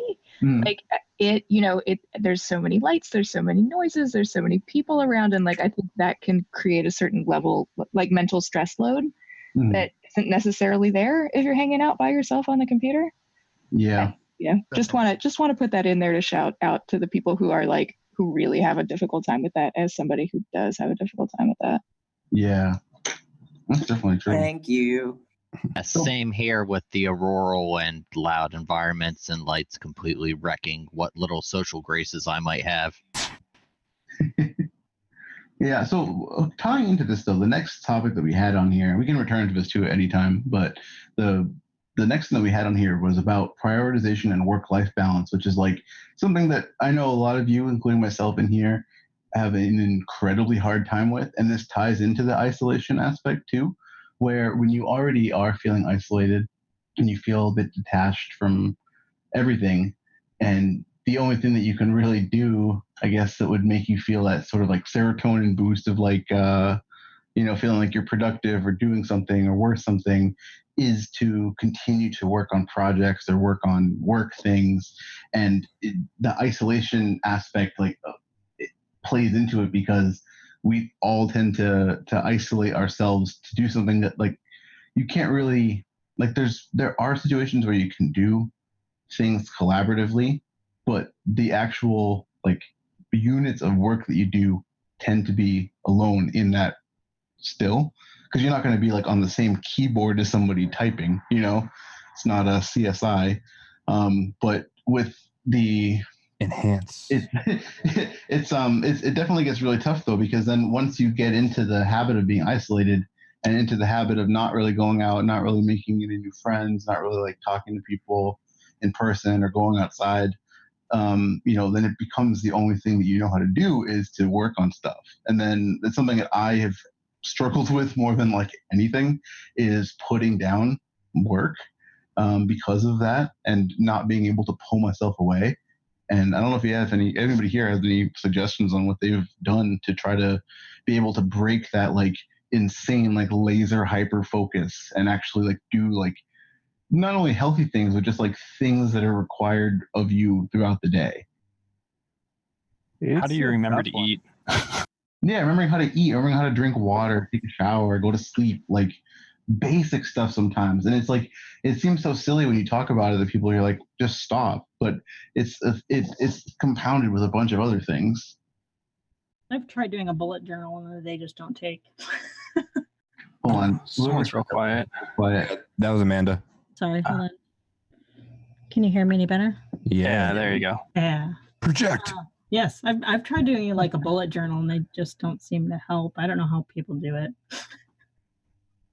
I mean, keeping in a routine, I think, helps me, but it has to be simple. Otherwise, I'll skip it.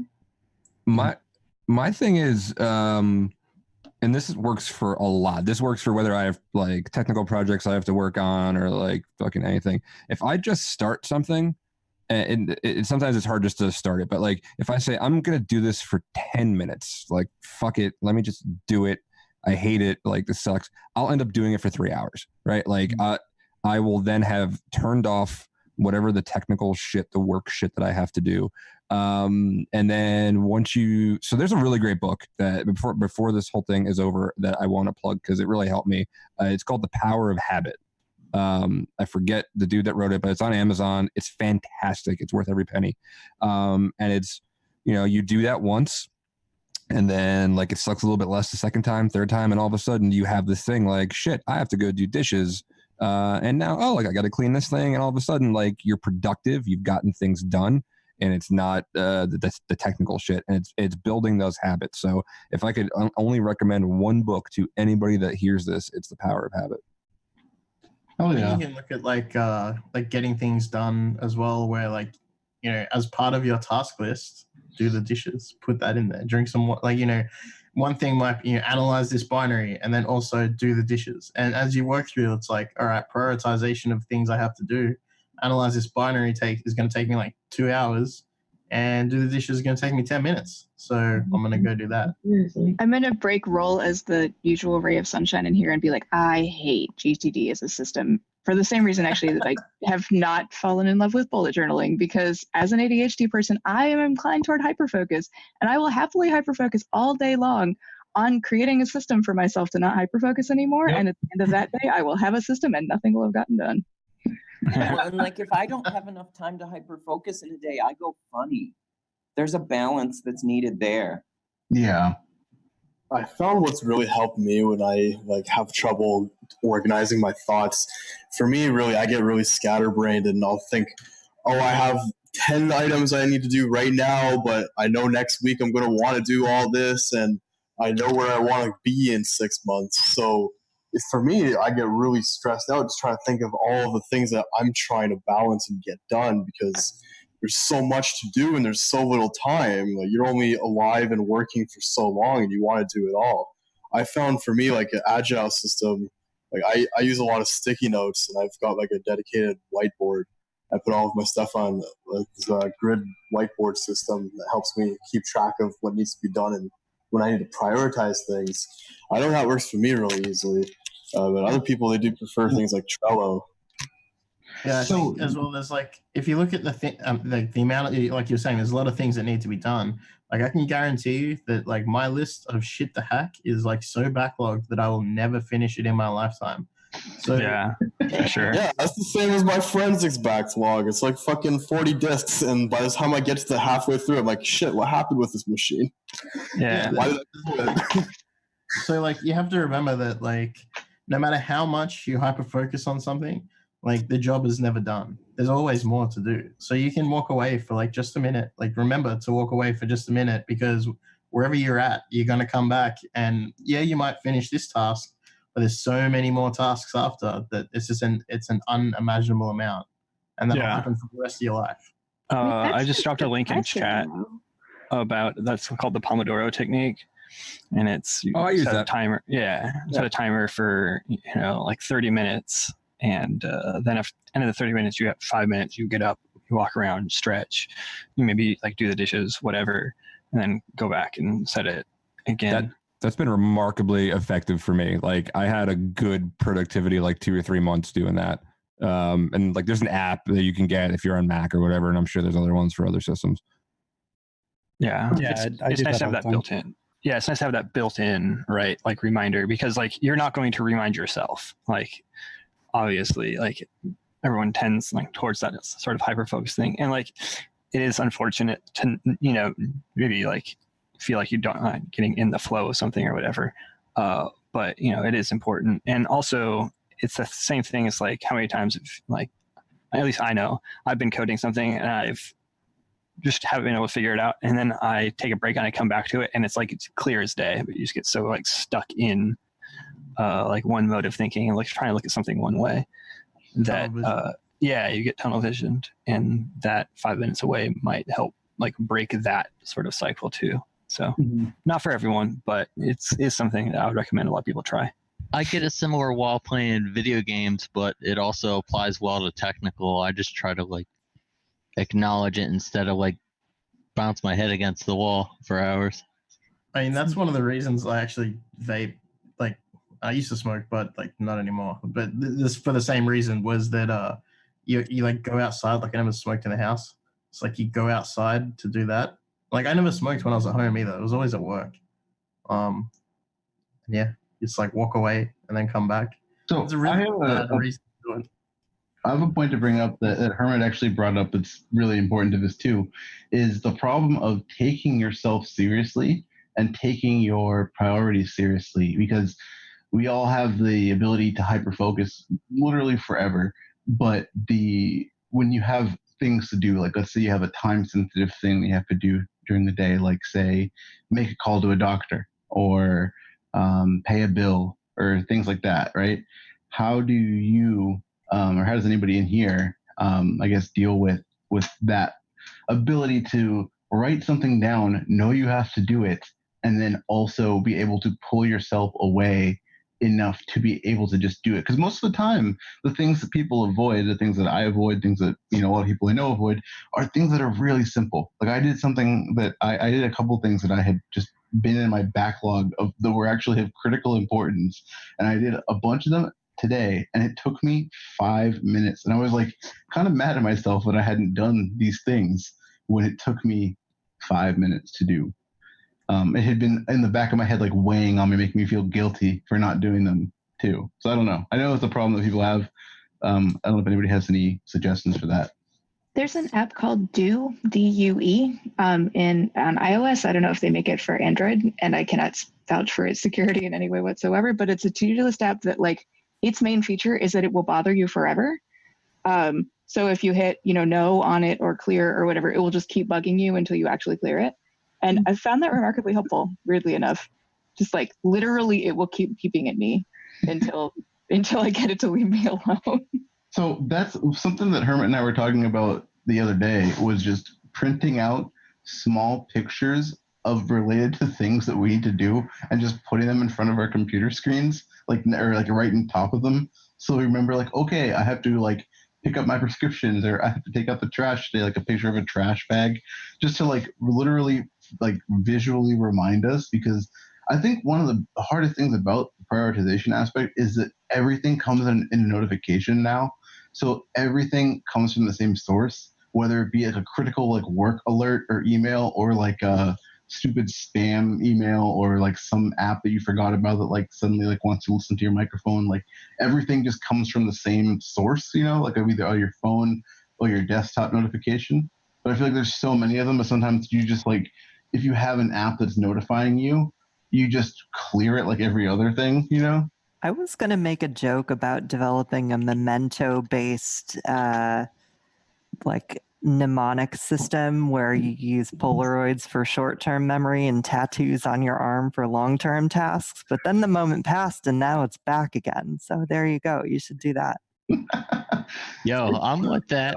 I write notepads and put them in Ziploc bags and go back to them. And then, like, if I'm able to cross something out, hype as hell. So we should probably expand on the like life balance part of this. Mm-hmm. And like, what about people who have like families and kids? I don't have any kids, so I don't. I can hyper focus for like all night, and there's not a baby crying. There's not some kid that needs a lunch or a school or something. We So just people- don't sleep. Yeah. Yeah, honestly, that is the answer. I'm sorry. That's it.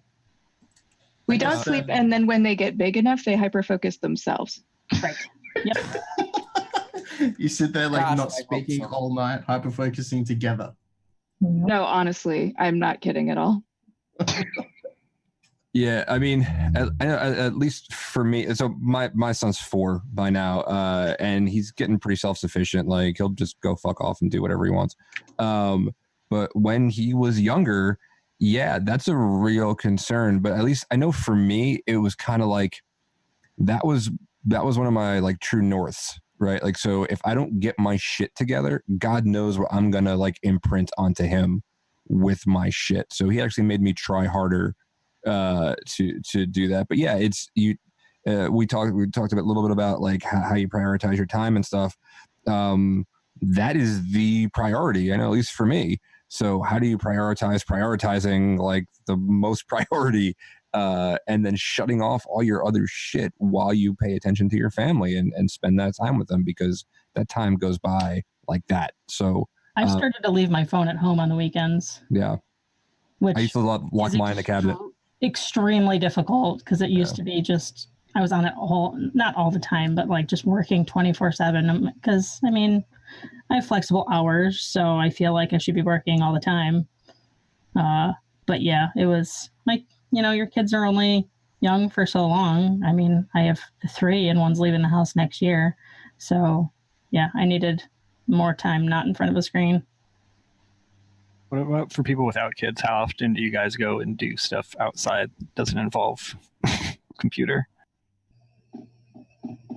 Wait, you can do that? or what do you do too? Yeah. What kind of stuff do you like to do, like that isn't computer related? It's a good question. Do you find that having children makes it easier to get distracted in non-computer things? Or does it I just think work out? it helps me get involved more in non-computer things like sports and school activities and whatever their interests are now are my interests. Sorry. All of them? Jumping. Oh, go ahead. Oh, I don't know. That's parent talk. I'm sorry. No, not all their not all of them, but I have to at least pretend. Fair enough. At least for the younger ones until they realize. So I just wanted to babble quick. I have seen people in our chat talk about physical exercise being really helpful for that, like endorphin rush, disconnect, like pull you the hell out of whatever's consuming you and let you just like feel like a human and maybe think outside of like your anxiety for a minute. I second Yeah, that. for sure. It's actually the most health. Well, it can be unhealthy to a point when you keep doing it because it can start destroying your body and you start doing that whole atrophy thing. But usually, if I'm feeling like a super anxious day, I'll do like a freaking 6 mile run. And even during the winter when I can't run outside because it's like -3, I usually just do like freaking cardio boxing. Just the contact of pretty much actually punching something, and then also the pain of working out is usually a good way to pretty much get your mind off stuff. Helps with serotonin too. Yeah, for sure. And even if you're not super in shape or fit or something, like there's always a little bit you can do, right? Like get a walk. or if you're not that it's good to leave your house, but there's also like exercise bikes and that kind of stuff that are low impact. You don't have to necessarily like leave or go somewhere if it's cold outside, if it's raining or whatnot. Like you don't have that built-in excuse of it's too hot, too cold, etc. Yeah, that becomes, I know, at least for me. So I do, and it's the only time I'll say this out loud on the stream, is I do CrossFit, and I'm not going to bother you guys about it again because that's the meme. But like that shit, that is chemical, right? That like you just can't help but feel at least a little bit better from it. Yes, you'll be exhausted if you haven't done it for a while or whatever, but like even just the least bit of activity might be like that chemical kick. That's why some of us are on like Zoloft and antidepressants and shit to get that chemical assist. You can get that from that, man. It doesn't have to be something as intense as CrossFit or fucking whatever, but just a little bit of movement will do wonders. Yeah, there's a lot of things, like just on the mention of chemical help as well. There's vitamins and diet and stuff that can help you as well. Like 5-HTP, L-tryptophan, and like B12 and stuff like that as well. So can also help in the production of serotonin without having to go down the whole straight antidepressant path. But also, if you need to go down the antidepressant path, there's no shame in that, and you shouldn't feel bad about it. Like I feel like a lot of like they're like, oh, you could take vitamins and get sunshine and exercise, but like if your brain needs it, your brain needs it. Like don't stress about that. You have enough to stress. I am all for all of it. Love medication. Oh yeah, better People are always gonna judge you for that. I was just pointing out that there's like options, like because a lot of people may go to a doctor and get prescribed. Like there's a lot of different antidepressants on the market, and a lot of them are maybe not that great for you. Yeah. And they all affect everyone differently because doctors don't actually know what's going to work, so they just throw medicine at it to see what's going to work for you. Do you guys want to hear a medication story real quick? Yes. Go for it. Okay, and we're gonna hit this later because this is down in our bullet points or whatever. But about going and finding help, right? And I learned the difference between a psychologist and a psychiatrist in the shittiest way possible. I was like, all right, I'm gonna go try a psychiatrist first, and so I found it when I was ZocDoc. I ended up going into this building in the fucking sub basement, in like these rundown little office things, and behind this desk was a woman who never got up, probably didn't call me by my name that I can remember. She did not make eye contact with me the entire time. It was 15 minutes, and she handed me just a box of stuff, and she was like, start with 1 and then start taking 2, and then I'll call me in a month. And I was like, oh, like, I don't know, call me crazy with my analyst brain, but something seems fucky here. And didn't take the time to fucking even listen to what I was saying. She just shoved a box of meds in my face, and that was it. Had I not actually had the wherewithal to go try again, like, how many people are fucking being subjected to that? That is awful. Yeah, and it's like you could bet like that box of medicine, like that was what that person was going to give you regardless. Right? Like it didn't matter what you said, like that was what you were going to get. Like I was getting the same thing if I was going to be a little sad or I feel like killing a bunch of people. Here, take these. Yeah, that's something that's definitely difficult when you're somebody who might do a bit of research before as well, of being just mistrustful of the industry. I've had a lot of bad experiences with psych stuff, and it's definitely disheartening. But at the same time, too, every time that you have a bad experience doesn't necessarily mean that it's always going to be like that, and that you have to keep trying, because there are good people that are in the industry, and there are shitty people that are as well, just as every other industry. And it's just something to remember for people who might be mistrustful of doctors or have had bad experiences and have not wanted to go back. Because I was in that boat for a while. Yeah, I suppose we can probably skip, since we're speaking about it now, let's just stick on that bullet point and we'll come back to the other ones. But like you did mention the difference between a psychologist and a psychiatrist. Right. And I think there is like this thing with some of the people who work in InfoSec in different areas or work, where you can't really talk about what you do. And it's sort of like, after a while, it's trained into you to not disclose certain things, and then you're in a room with a psychologist, and they're asking you questions, and it's kind of like, if you do share just the little bit that you can, or whatever, I think you're like, is this person actually like crazy? Like, are they crazy? Like, do they have schizophrenia or something? And they're talking about like all this weird, shady nation state type paranoia. Like, what is this real, or is this person actually work in this field? And I don't think a lot of people would ever believe some of the stories that certain InfoSec people, think about. Yeah, like I don't deal with any super crazy shit, but just trying to talk about some of the stuff that bothers me. When I got called Mr. Robot by somebody who I was trying to confess my issues to, you just don't want to engage anymore. Yeah. I mean, that's another thing, right? Is that like that paranoia and like that and the job is adversarial, by default, right? And so it's like spend a lot of the time like not exactly in healthy thought cycles. And so it's like it's hard to like someone can't say, oh well, just don't think about it, because like literally like that is your day is spent being that paranoid dude. Like that is literally the job. Is the paranoid. Your job is to wear the tinfoil hat. Yeah. Yeah. You're preparing for outside. It's like, sir, have you considered feeling happier? Maybe ? But what I've been thinking about is it obviously can't just be InfoSec that has these issues. You've got first responders, military, probably even lawyers that are in some really big situations.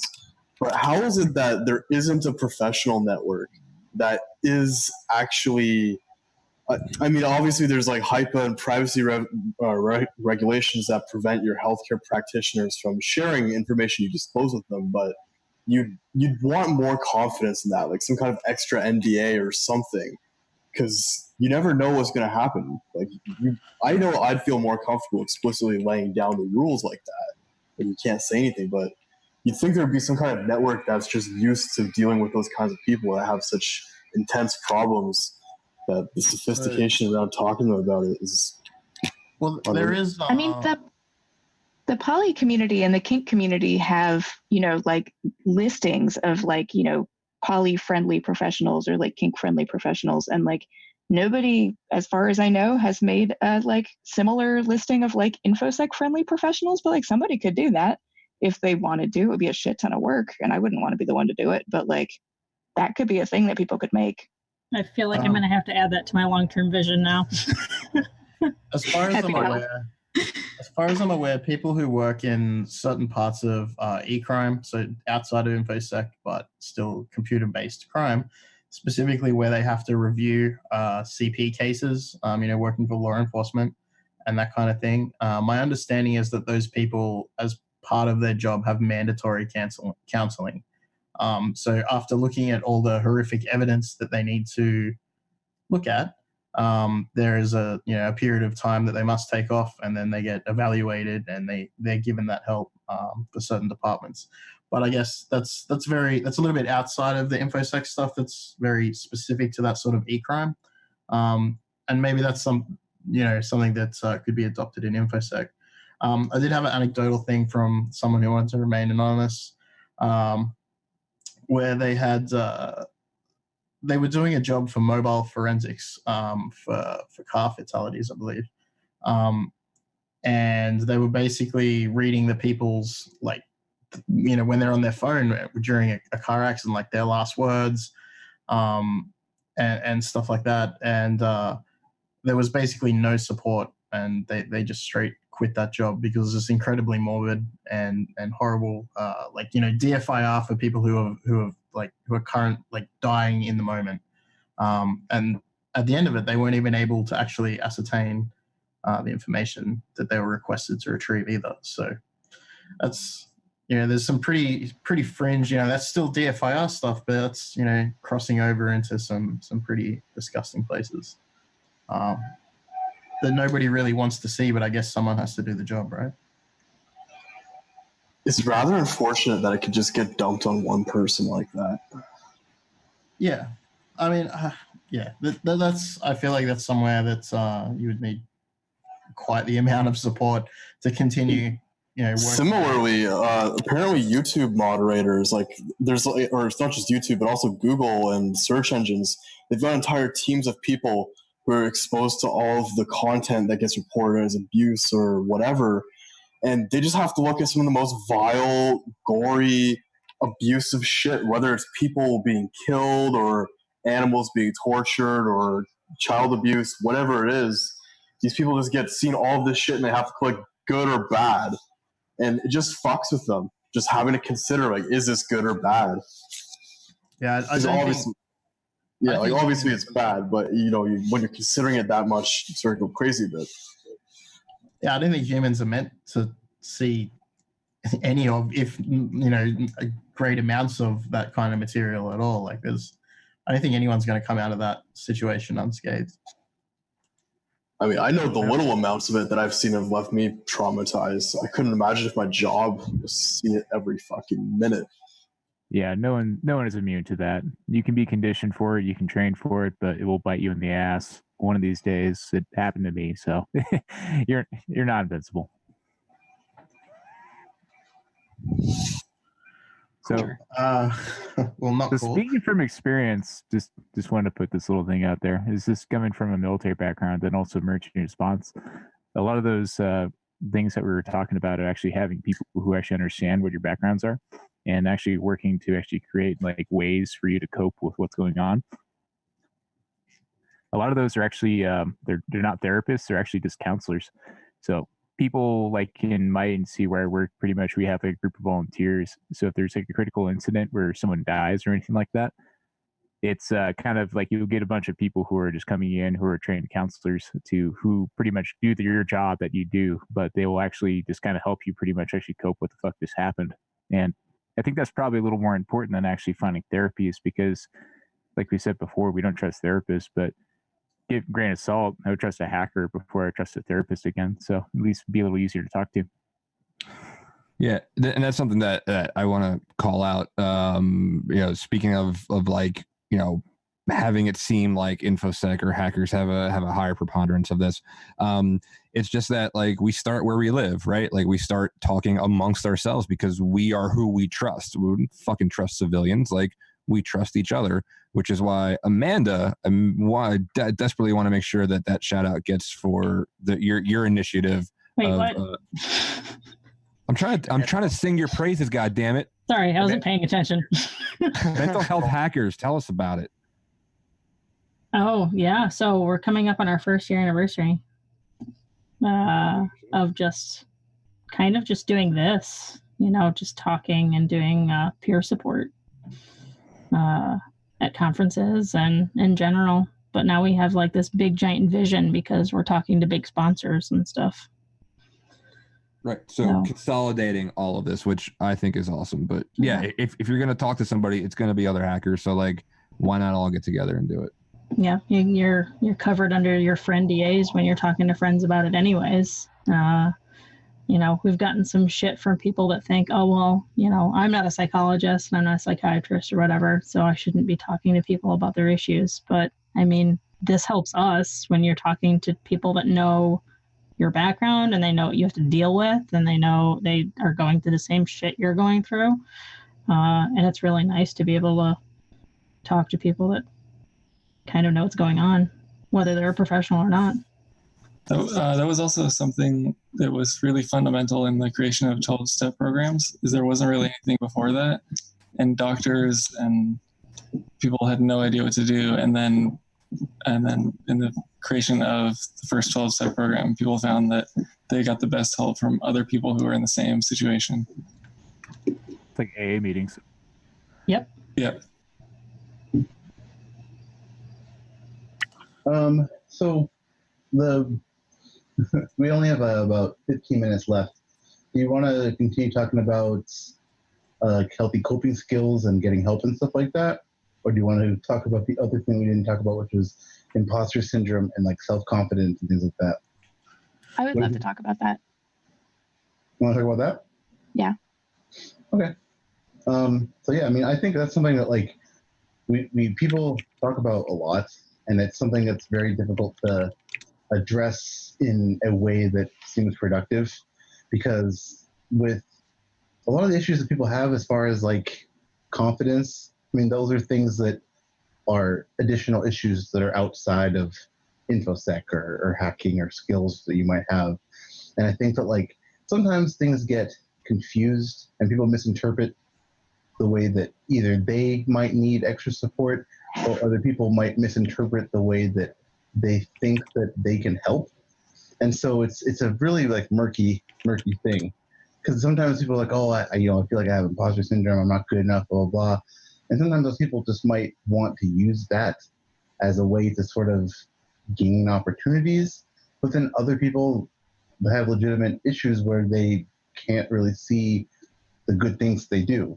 And it's like it's a hard line to kind of like gauge and to self-assess with. And yeah, I don't know what everybody here thinks about that. I think like I want to smash something really quickly and be a bit of a jerk for a minute. A lot of people that I've seen, like a lot of lesser skilled hackers that do have confidence issues, sometimes blame the imposter syndrome. They'll be like, oh, I have imposter syndrome. But I want like just point out that some people are just imposters. Like it sounds like an asshole thing. It is an asshole thing to say probably, but there are like not everybody. If your ego is bigger than your skill set, maybe you need to check yourself. But if you're doing that self-evaluation, which can be really, really hard to do, and you find that, hey, maybe I do know a few things, then yeah, that's where you lie in that realm, I guess, of actual imposter syndrome. There's a difference between having imposter syndrome and being new, or even being an imposter and being new. Like, if you don't know all the things yet, like that's okay. Like it doesn't mean you're not real. It just means you're learning, and like that's all right. Definitely mean, but I just mean people who are like, maybe they got busted for carding, and then they're like talking up how much of a good hacker they are, and it's like, bro, you did something really easy. Yeah. I remember somebody said once, you can't have imposter syndrome if you weren't anybody in the first place. And that really made me think about all of what I've been considering my own imposter syndrome. Like, am I maybe just really new? Yeah, being new is fun. Learning is good. Yeah. Learning is great. I mean, but you totally can have imposter syndrome if you've never been anyone in the first place. I feel like a lot of underrepresented people who are trying to break in have a lot of imposter syndrome, like self-confidence issues, because people have just always told them that they are not going to ever be good enough. Yeah. And like, that's real. You can have that even if you don't have skills yet. And that can actually make it harder for some people to try to build skills and break in because they're struggling with that, just even trying to get into the gate, much less out of the gate. I don't know if this is going to sound really kind of, I guess, passe or like something that people say all the time. I've found it easiest to deal with imposter syndrome lately by just kind of imagining that I'm playing a game against myself, like acknowledging that I'm always going to be learning something. People may look at me as an expert in any given topic that I've talked about, but that doesn't, I mean, if I consider myself an expert, then I don't consider myself a student anymore. So I kind of insulate myself from what other people think and just do my own thing. And that's a lot easier said than done. Oh, yeah. Yeah, I mean, when do you finish learning? Like never. Like on any topic. Never. Yeah. For me, having like I think like developing a decent idea of my own skill set has helped with imposter syndrome. And also just like knowing that like, A, there are things that I do know. B, there are a whole lot of things I don't know. see, the things that I do know I'm always learning more on, but just like an idea of like what I do have, what I don't have, and like what I can get better at and what I'm okay at. Like having a realistic idea of that about yourself, I think has been helpful for me a lot. So like, yeah, that's super hard. And I think that is one of the things that I've struggled with because I switched careers to be in tech. And so one thing that I still struggle with this to this day, is that I don't always trust that I have like the answers to something. Even if I do, I always think that I'm like, oh, I have to like defer this to somebody who's like more senior or something. Even though there are people who are in the senior roles in their security companies that listen to the show here that I contribute to, and it's hard sometimes to be like, oh, like, I might actually know a thing or two, and that's just a thing that is a part of my personality, I guess, or something. I don't know, but it's that's something that I struggle with, and I know that there's people that struggle with that in other roles, and people who are way more senior too, of just being able to trust that you might have the skill and you might have the best opinion about something for the task at hand, and that's just or even a good enough opinion. Yeah. I feel like people always talk about like social media and like how everyone's just presenting like their best selves and how like that causes increases in like depression and anxiety. And I feel like that on Twitter, right? When you're seeing everyone do all their cool stuff in all these different like pieces and parts of security that you have like no idea about, I feel like it's really easy to get down on yourself for not knowing like this and that, but there's just so many different pockets and corners and rabbit holes you can go down in security that it's everyone else is doing cool shit, right? But to build on that too, it's it's hard to build yourself up, and like a lot of people, they can't talk about the work they do, and they can't talk about the stuff that they do, and you see other people on Twitter that are posting all this amazing work, and it's just it's really hard to watch other people be able to talk about the things they do when you can't really talk about the things that you do, and it makes you feel kind of out of it, So there's sorry, go ahead. Hey, Secretary, I just want to say real quick, your microphone's a little loud. I was going to say really quick, like, how many people tweet their fuck ups? The people I fuck up all the time. I love to tweet those. I Those do are my favorite. all the time. Yeah, I just Yeah, fucked me up too. 10 minutes It's the prior to the best. show. So my actually Pico, raised your hand. Go ahead, man. Oh, word. I was just thinking on like especially the last few juggles and scope of like how your expectation level shouldn't and ideally isn't relative to how other people perceive your skills or your knowledge. Like you're totally waxing on some complex thing or down the line thing, but you think that everybody expects you to have all that knowledge, and especially immediately. And like to divide those two expectation tiers. There was something that occurred to me, and actually, Ian, I'm happy you're on because you were part of why this came to my mind. I was sitting there thinking one day, like I always had imposter syndrome, especially like I didn't grow up a hacker, right? I didn't fucking get into this until like I was in my late 20s, early 30s. So that played a part too. The adult experience of like overthinking things. But then I met Ian at DEF CON one year. And then I kind of started looking around, and she was awesome, gives the best hugs. And I started looking around at all these people that like called me their friend, right? People that choose to surround themselves with me or ask me to go do things or like asks my opinion on things.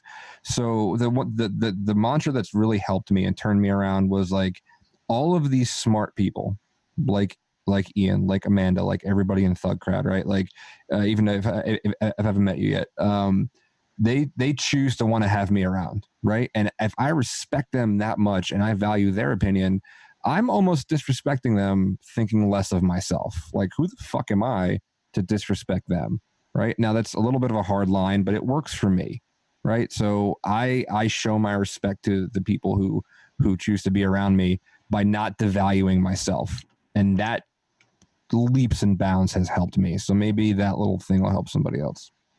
Every time I've met you, you've been a true gentleman, sir. And if you wouldn't talk about your like a friend, in the way that you talk about yourself, or if you wouldn't hear it about like from somebody else, if they're talking about a friend in the way that you talk about yourself, maybe don't talk about yourself that way. Like, be your own friend. Exactly.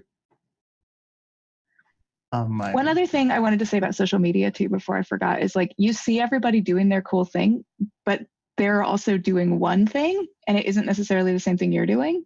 And that doesn't mean that that person knows everything, and it doesn't mean that you know nothing. Like, you only see like little bits of people on there, and you know, you get to see everybody else's highlight reel and your own blooper reel, and like, don't think of that as like being everything or reflecting on you or your own life. But this totally reminds me of some people I went to a person I went to school with, high school with, and you know, their Instagram is like holidays in like exotic places and a new car and like an expensive watch, and then but in real life, like when you evaluate what that person does for a job, there's like no way they have that much money. Like, they're in debt for that car and that watch and those holidays. I just find it funny, you know, because when, like, if you didn't know what they did, like you weren't aware, like, that looks like a great life, but they're working really, they're going to be working overtime for a long time before that's paid off. Like, I don't know. Yeah, a lot of people just flex, and it's hard to, you know, everything comes in the same form. As I was saying with notifications, like when you're looking at Twitter, you're looking at any social media, even like any websites, like news websites, anything, like you're only seeing like the best of the best things, and algorithms are curated to make you want to look at it more and more. Like, they want apps and websites make you want to feel like you can gain something like that from staring at your screen more. And it's just like, I don't know, it's hard. Like, I used to definitely feel bad about like not doing as much stuff as I wanted to do, and then I ended up like not really even sharing things because I never felt like it was cool enough to share, you know? And that's what led me to literally having a backlog of stuff that I think is cool, but I never share with anybody. Like, I have like write-ups on like cool stuff that I did like years ago, but I'm still like, oh, I should put this one out. Oh, I should maybe like revisit this. And it's like those kind of things. Like, I dealt with that, and people I know have told me similar things where they just haven't thought that what they've done was cool enough to share. Like, their write-up they might have done, they're like, oh, there's been a million of these. Like, it's like, okay, if you do it, you still put the time and energy into it, and you should share it, you know? And just because it doesn't feel new to you doesn't mean it's not going to be new to somebody. Yeah, there's been plenty, like the bug bounty crowd and the bug bounty sort of scene has been, you know, for a lot of people that have been around InfoSec and doing pen testing and other stuff for a while, you see like a write-up on like a pretty mundane like XSS or maybe an RCE or something, and you kind of like, yeah, that makes totally sense. I don't understand why they wrote a blog about it. But then you have a look at that scene that's sort of it's a very young scene for the most part, and people are just like, oh, I now know how to do this, you know, RCE and whatever. Like, it's all about, you know, like, you may not be the intended audience, but somebody's the intended audience. You know, somebody's the audience that's going to find it. I mean, to be fair, you're actually putting quality content out there. You're not just taking someone else's project and going like, ooh, we put it on a Raspberry Pi. Yeah, I suppose it's a lot in the hardware scene. Like, oh, I made a Raspberry Pi. It's like we took someone else's project from this GitHub repository and we put it on a Raspberry Pi. I'm like, cool. You too can build an MZ catcher using a RTL SDR and a Raspberry Pi now. Yeah. But did you put it on Kubernetes on a Raspberry Pi? Oh, yeah. Better get on that. Next level. Is it Today, SaaS? post tomorrow.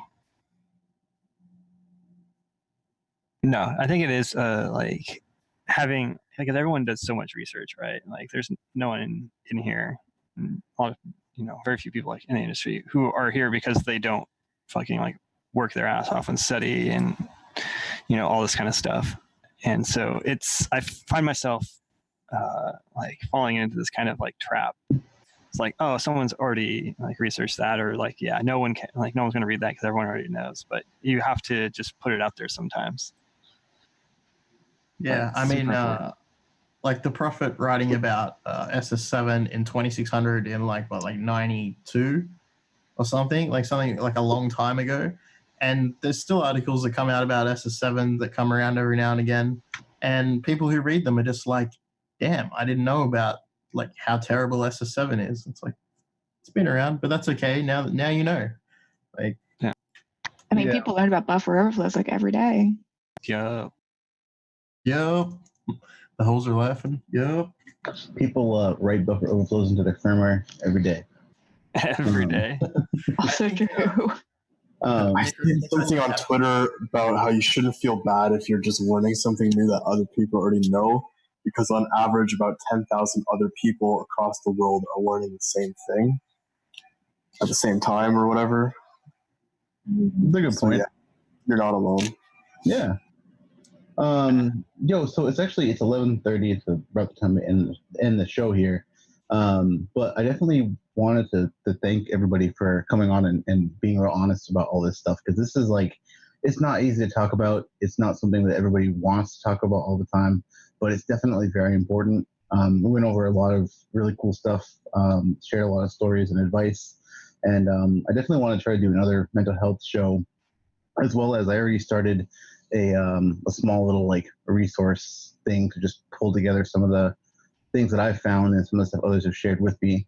So people do have any sort of like resources to apps or write-ups or anything at all that would be relevant to what we've talked about here tonight. You can just DM them to @ThugCrowd or @NetSpooky on Twitter, and I can put them into it, because I just want to have a running list. Maybe we can even have a Git repo to really make it over engineered, to just have something for people to actually to pull from when they need to get help, and or not even just get help in the grand sense, but just try to get little resources to maybe help them navigate their lives better. So while we end the show, does anybody have anything else that they wanted to share before we get going? Don't fall in the trap that I did and go into coping mechanisms like substance abuse to cope with your feelings. That's a really horrible way to go about it. Yes. I can also that. Don't do drugs. I mean, I can tell you right now, I'm an alcoholic. I came to that realization this last winter, but that's a reality for me. And it's as analysts, we're all analysts. What do you think happens when you try to take antidepressants to cure this shit, or at least help with it, and then take more depressants? That just doesn't fucking make sense. So maybe that. Uppers, downers, all around us.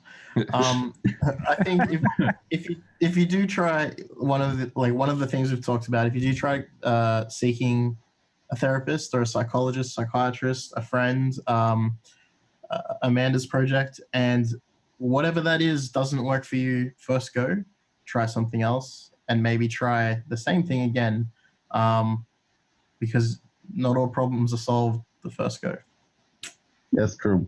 That's one of the things that I written down for myself, as think about all the times your program didn't work the first time, or think about all the times like you've tried to, even if you're trying to like do like a pen test and your exploit didn't work the first time, think about all the times that like you've screwed up on something and you've just sat there and made it work. Those same skills and that same sort of like just creative problem solving that gets you through every other aspect of your life can be applied to this similarly. That's something I'm still trying to live and learn, but it's definitely a way to put it where people like us can understand it. Yeah, documenting your wins, right? So I don't know if this is weird, but for me, when I was like feeling like garbage and don't know anything, something that helped me, or that past me did that helped me, was like documenting all my wins on my resume, and then like rediscovering that, while I was feeling down and thinking like, oh, okay, like whoever this guy is, he actually knows one thing at least. Yeah. Also, you guys want to give yourselves or any of your projects a quick shout out? I have one thing that's not my project, but that I think everyone should take. It's called Mental Health First Aid, and it's fantastic. It started in Australia a couple of years ago, and I took it's like an 8-hour class that most of the time is free, and they're everywhere, and it basically is just first aid for yourself and others but mental health related. Hell yeah. I have one thing I want to share, which is that if you're underrepresented, a lot of the advice that gets given, particularly about like imposter syndrome or like the things that you deal with coming up, are not necessarily going to be reflective of your experience. And I want to see that and validate that. And your experiences are real, they are true, and so are you. And like, know that and feel that and hold on to it. Just on a final note, I guess, if you are considering suicide or harming yourself, talk to somebody. Please don't do it. Yeah, that. Ideally, an IRL friend and not the police ever. Yeah, don't talk to cops about that. Talk to a doctor first. Yes. Don't call cops on people who are distressed either. That's not going to work, especially in America. In my country, it might work. Don't do it in America. That's shit. I have actually had to do both of those in real life. It's a fucking mixed bag, but yeah, cops don't normally help. That's why EMTs are always nice, because they're not cops. But unfortunately, that's just the reality of it. Yo, don't talk to cops, period. The 10 hack commandments still do apply, but you can bend the rules a little bit if it's going to make you better. Also, shout out to Morv CX, that dude who stole the M577 last year, who was a ThugCrowd fan. He won his insanity plea, so he does not get jail time. Hell yeah. I don't know if that's a win or not. Yeah, I had that guy blocked because he was a dick. Sorry. I don't know. He's insane, so can you really hold it against him? I don't know him either, but you know what? He's a train wreck in my book, and those are always fun to watch. Hey, no judgments. Monk dad, beat your own life. Yeah, I can't argue with that. All right. Well, thanks everybody for listening. If you have any other questions, obviously you can tweet them at us. We had a lot of awesome people on the show. Give them a follow. I don't know how you want to self-promote. Maybe just tag yourself or something. People are interested in speaking any further with people who are on tonight. And then the last thing, we have next week, we have Halvar Flake going to be on, Big Spooky Computer Man. And we're going to talk about probably some really esoteric stuff. So it's nice. Fun. So yeah, if anybody, again, if you have any resources, any links, any things you want to share for us to put in our little resource guide, please just DM them to us and we'll get them out there. So I guess until next week, thanks. Shut the fuck up and get a lawyer. Shut the fuck up and get a lawyer. Trust your inner criminal. Gay do crimes. Eat fast. Don't talk to cops. Be good to yourself. This is the best closing of any podcast ever. Get to yourself, be gay, and do crimes. Commit at least one felony per day. All of the above. Lead by example. That too. That's probably the most important. Yeah. The wholesome advice there at the end. Knowing is half the battle. All right. Good night. Good night. Night, everybody. Good night. Bye-bye. Good night. Really? Night, Paul. Later.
Make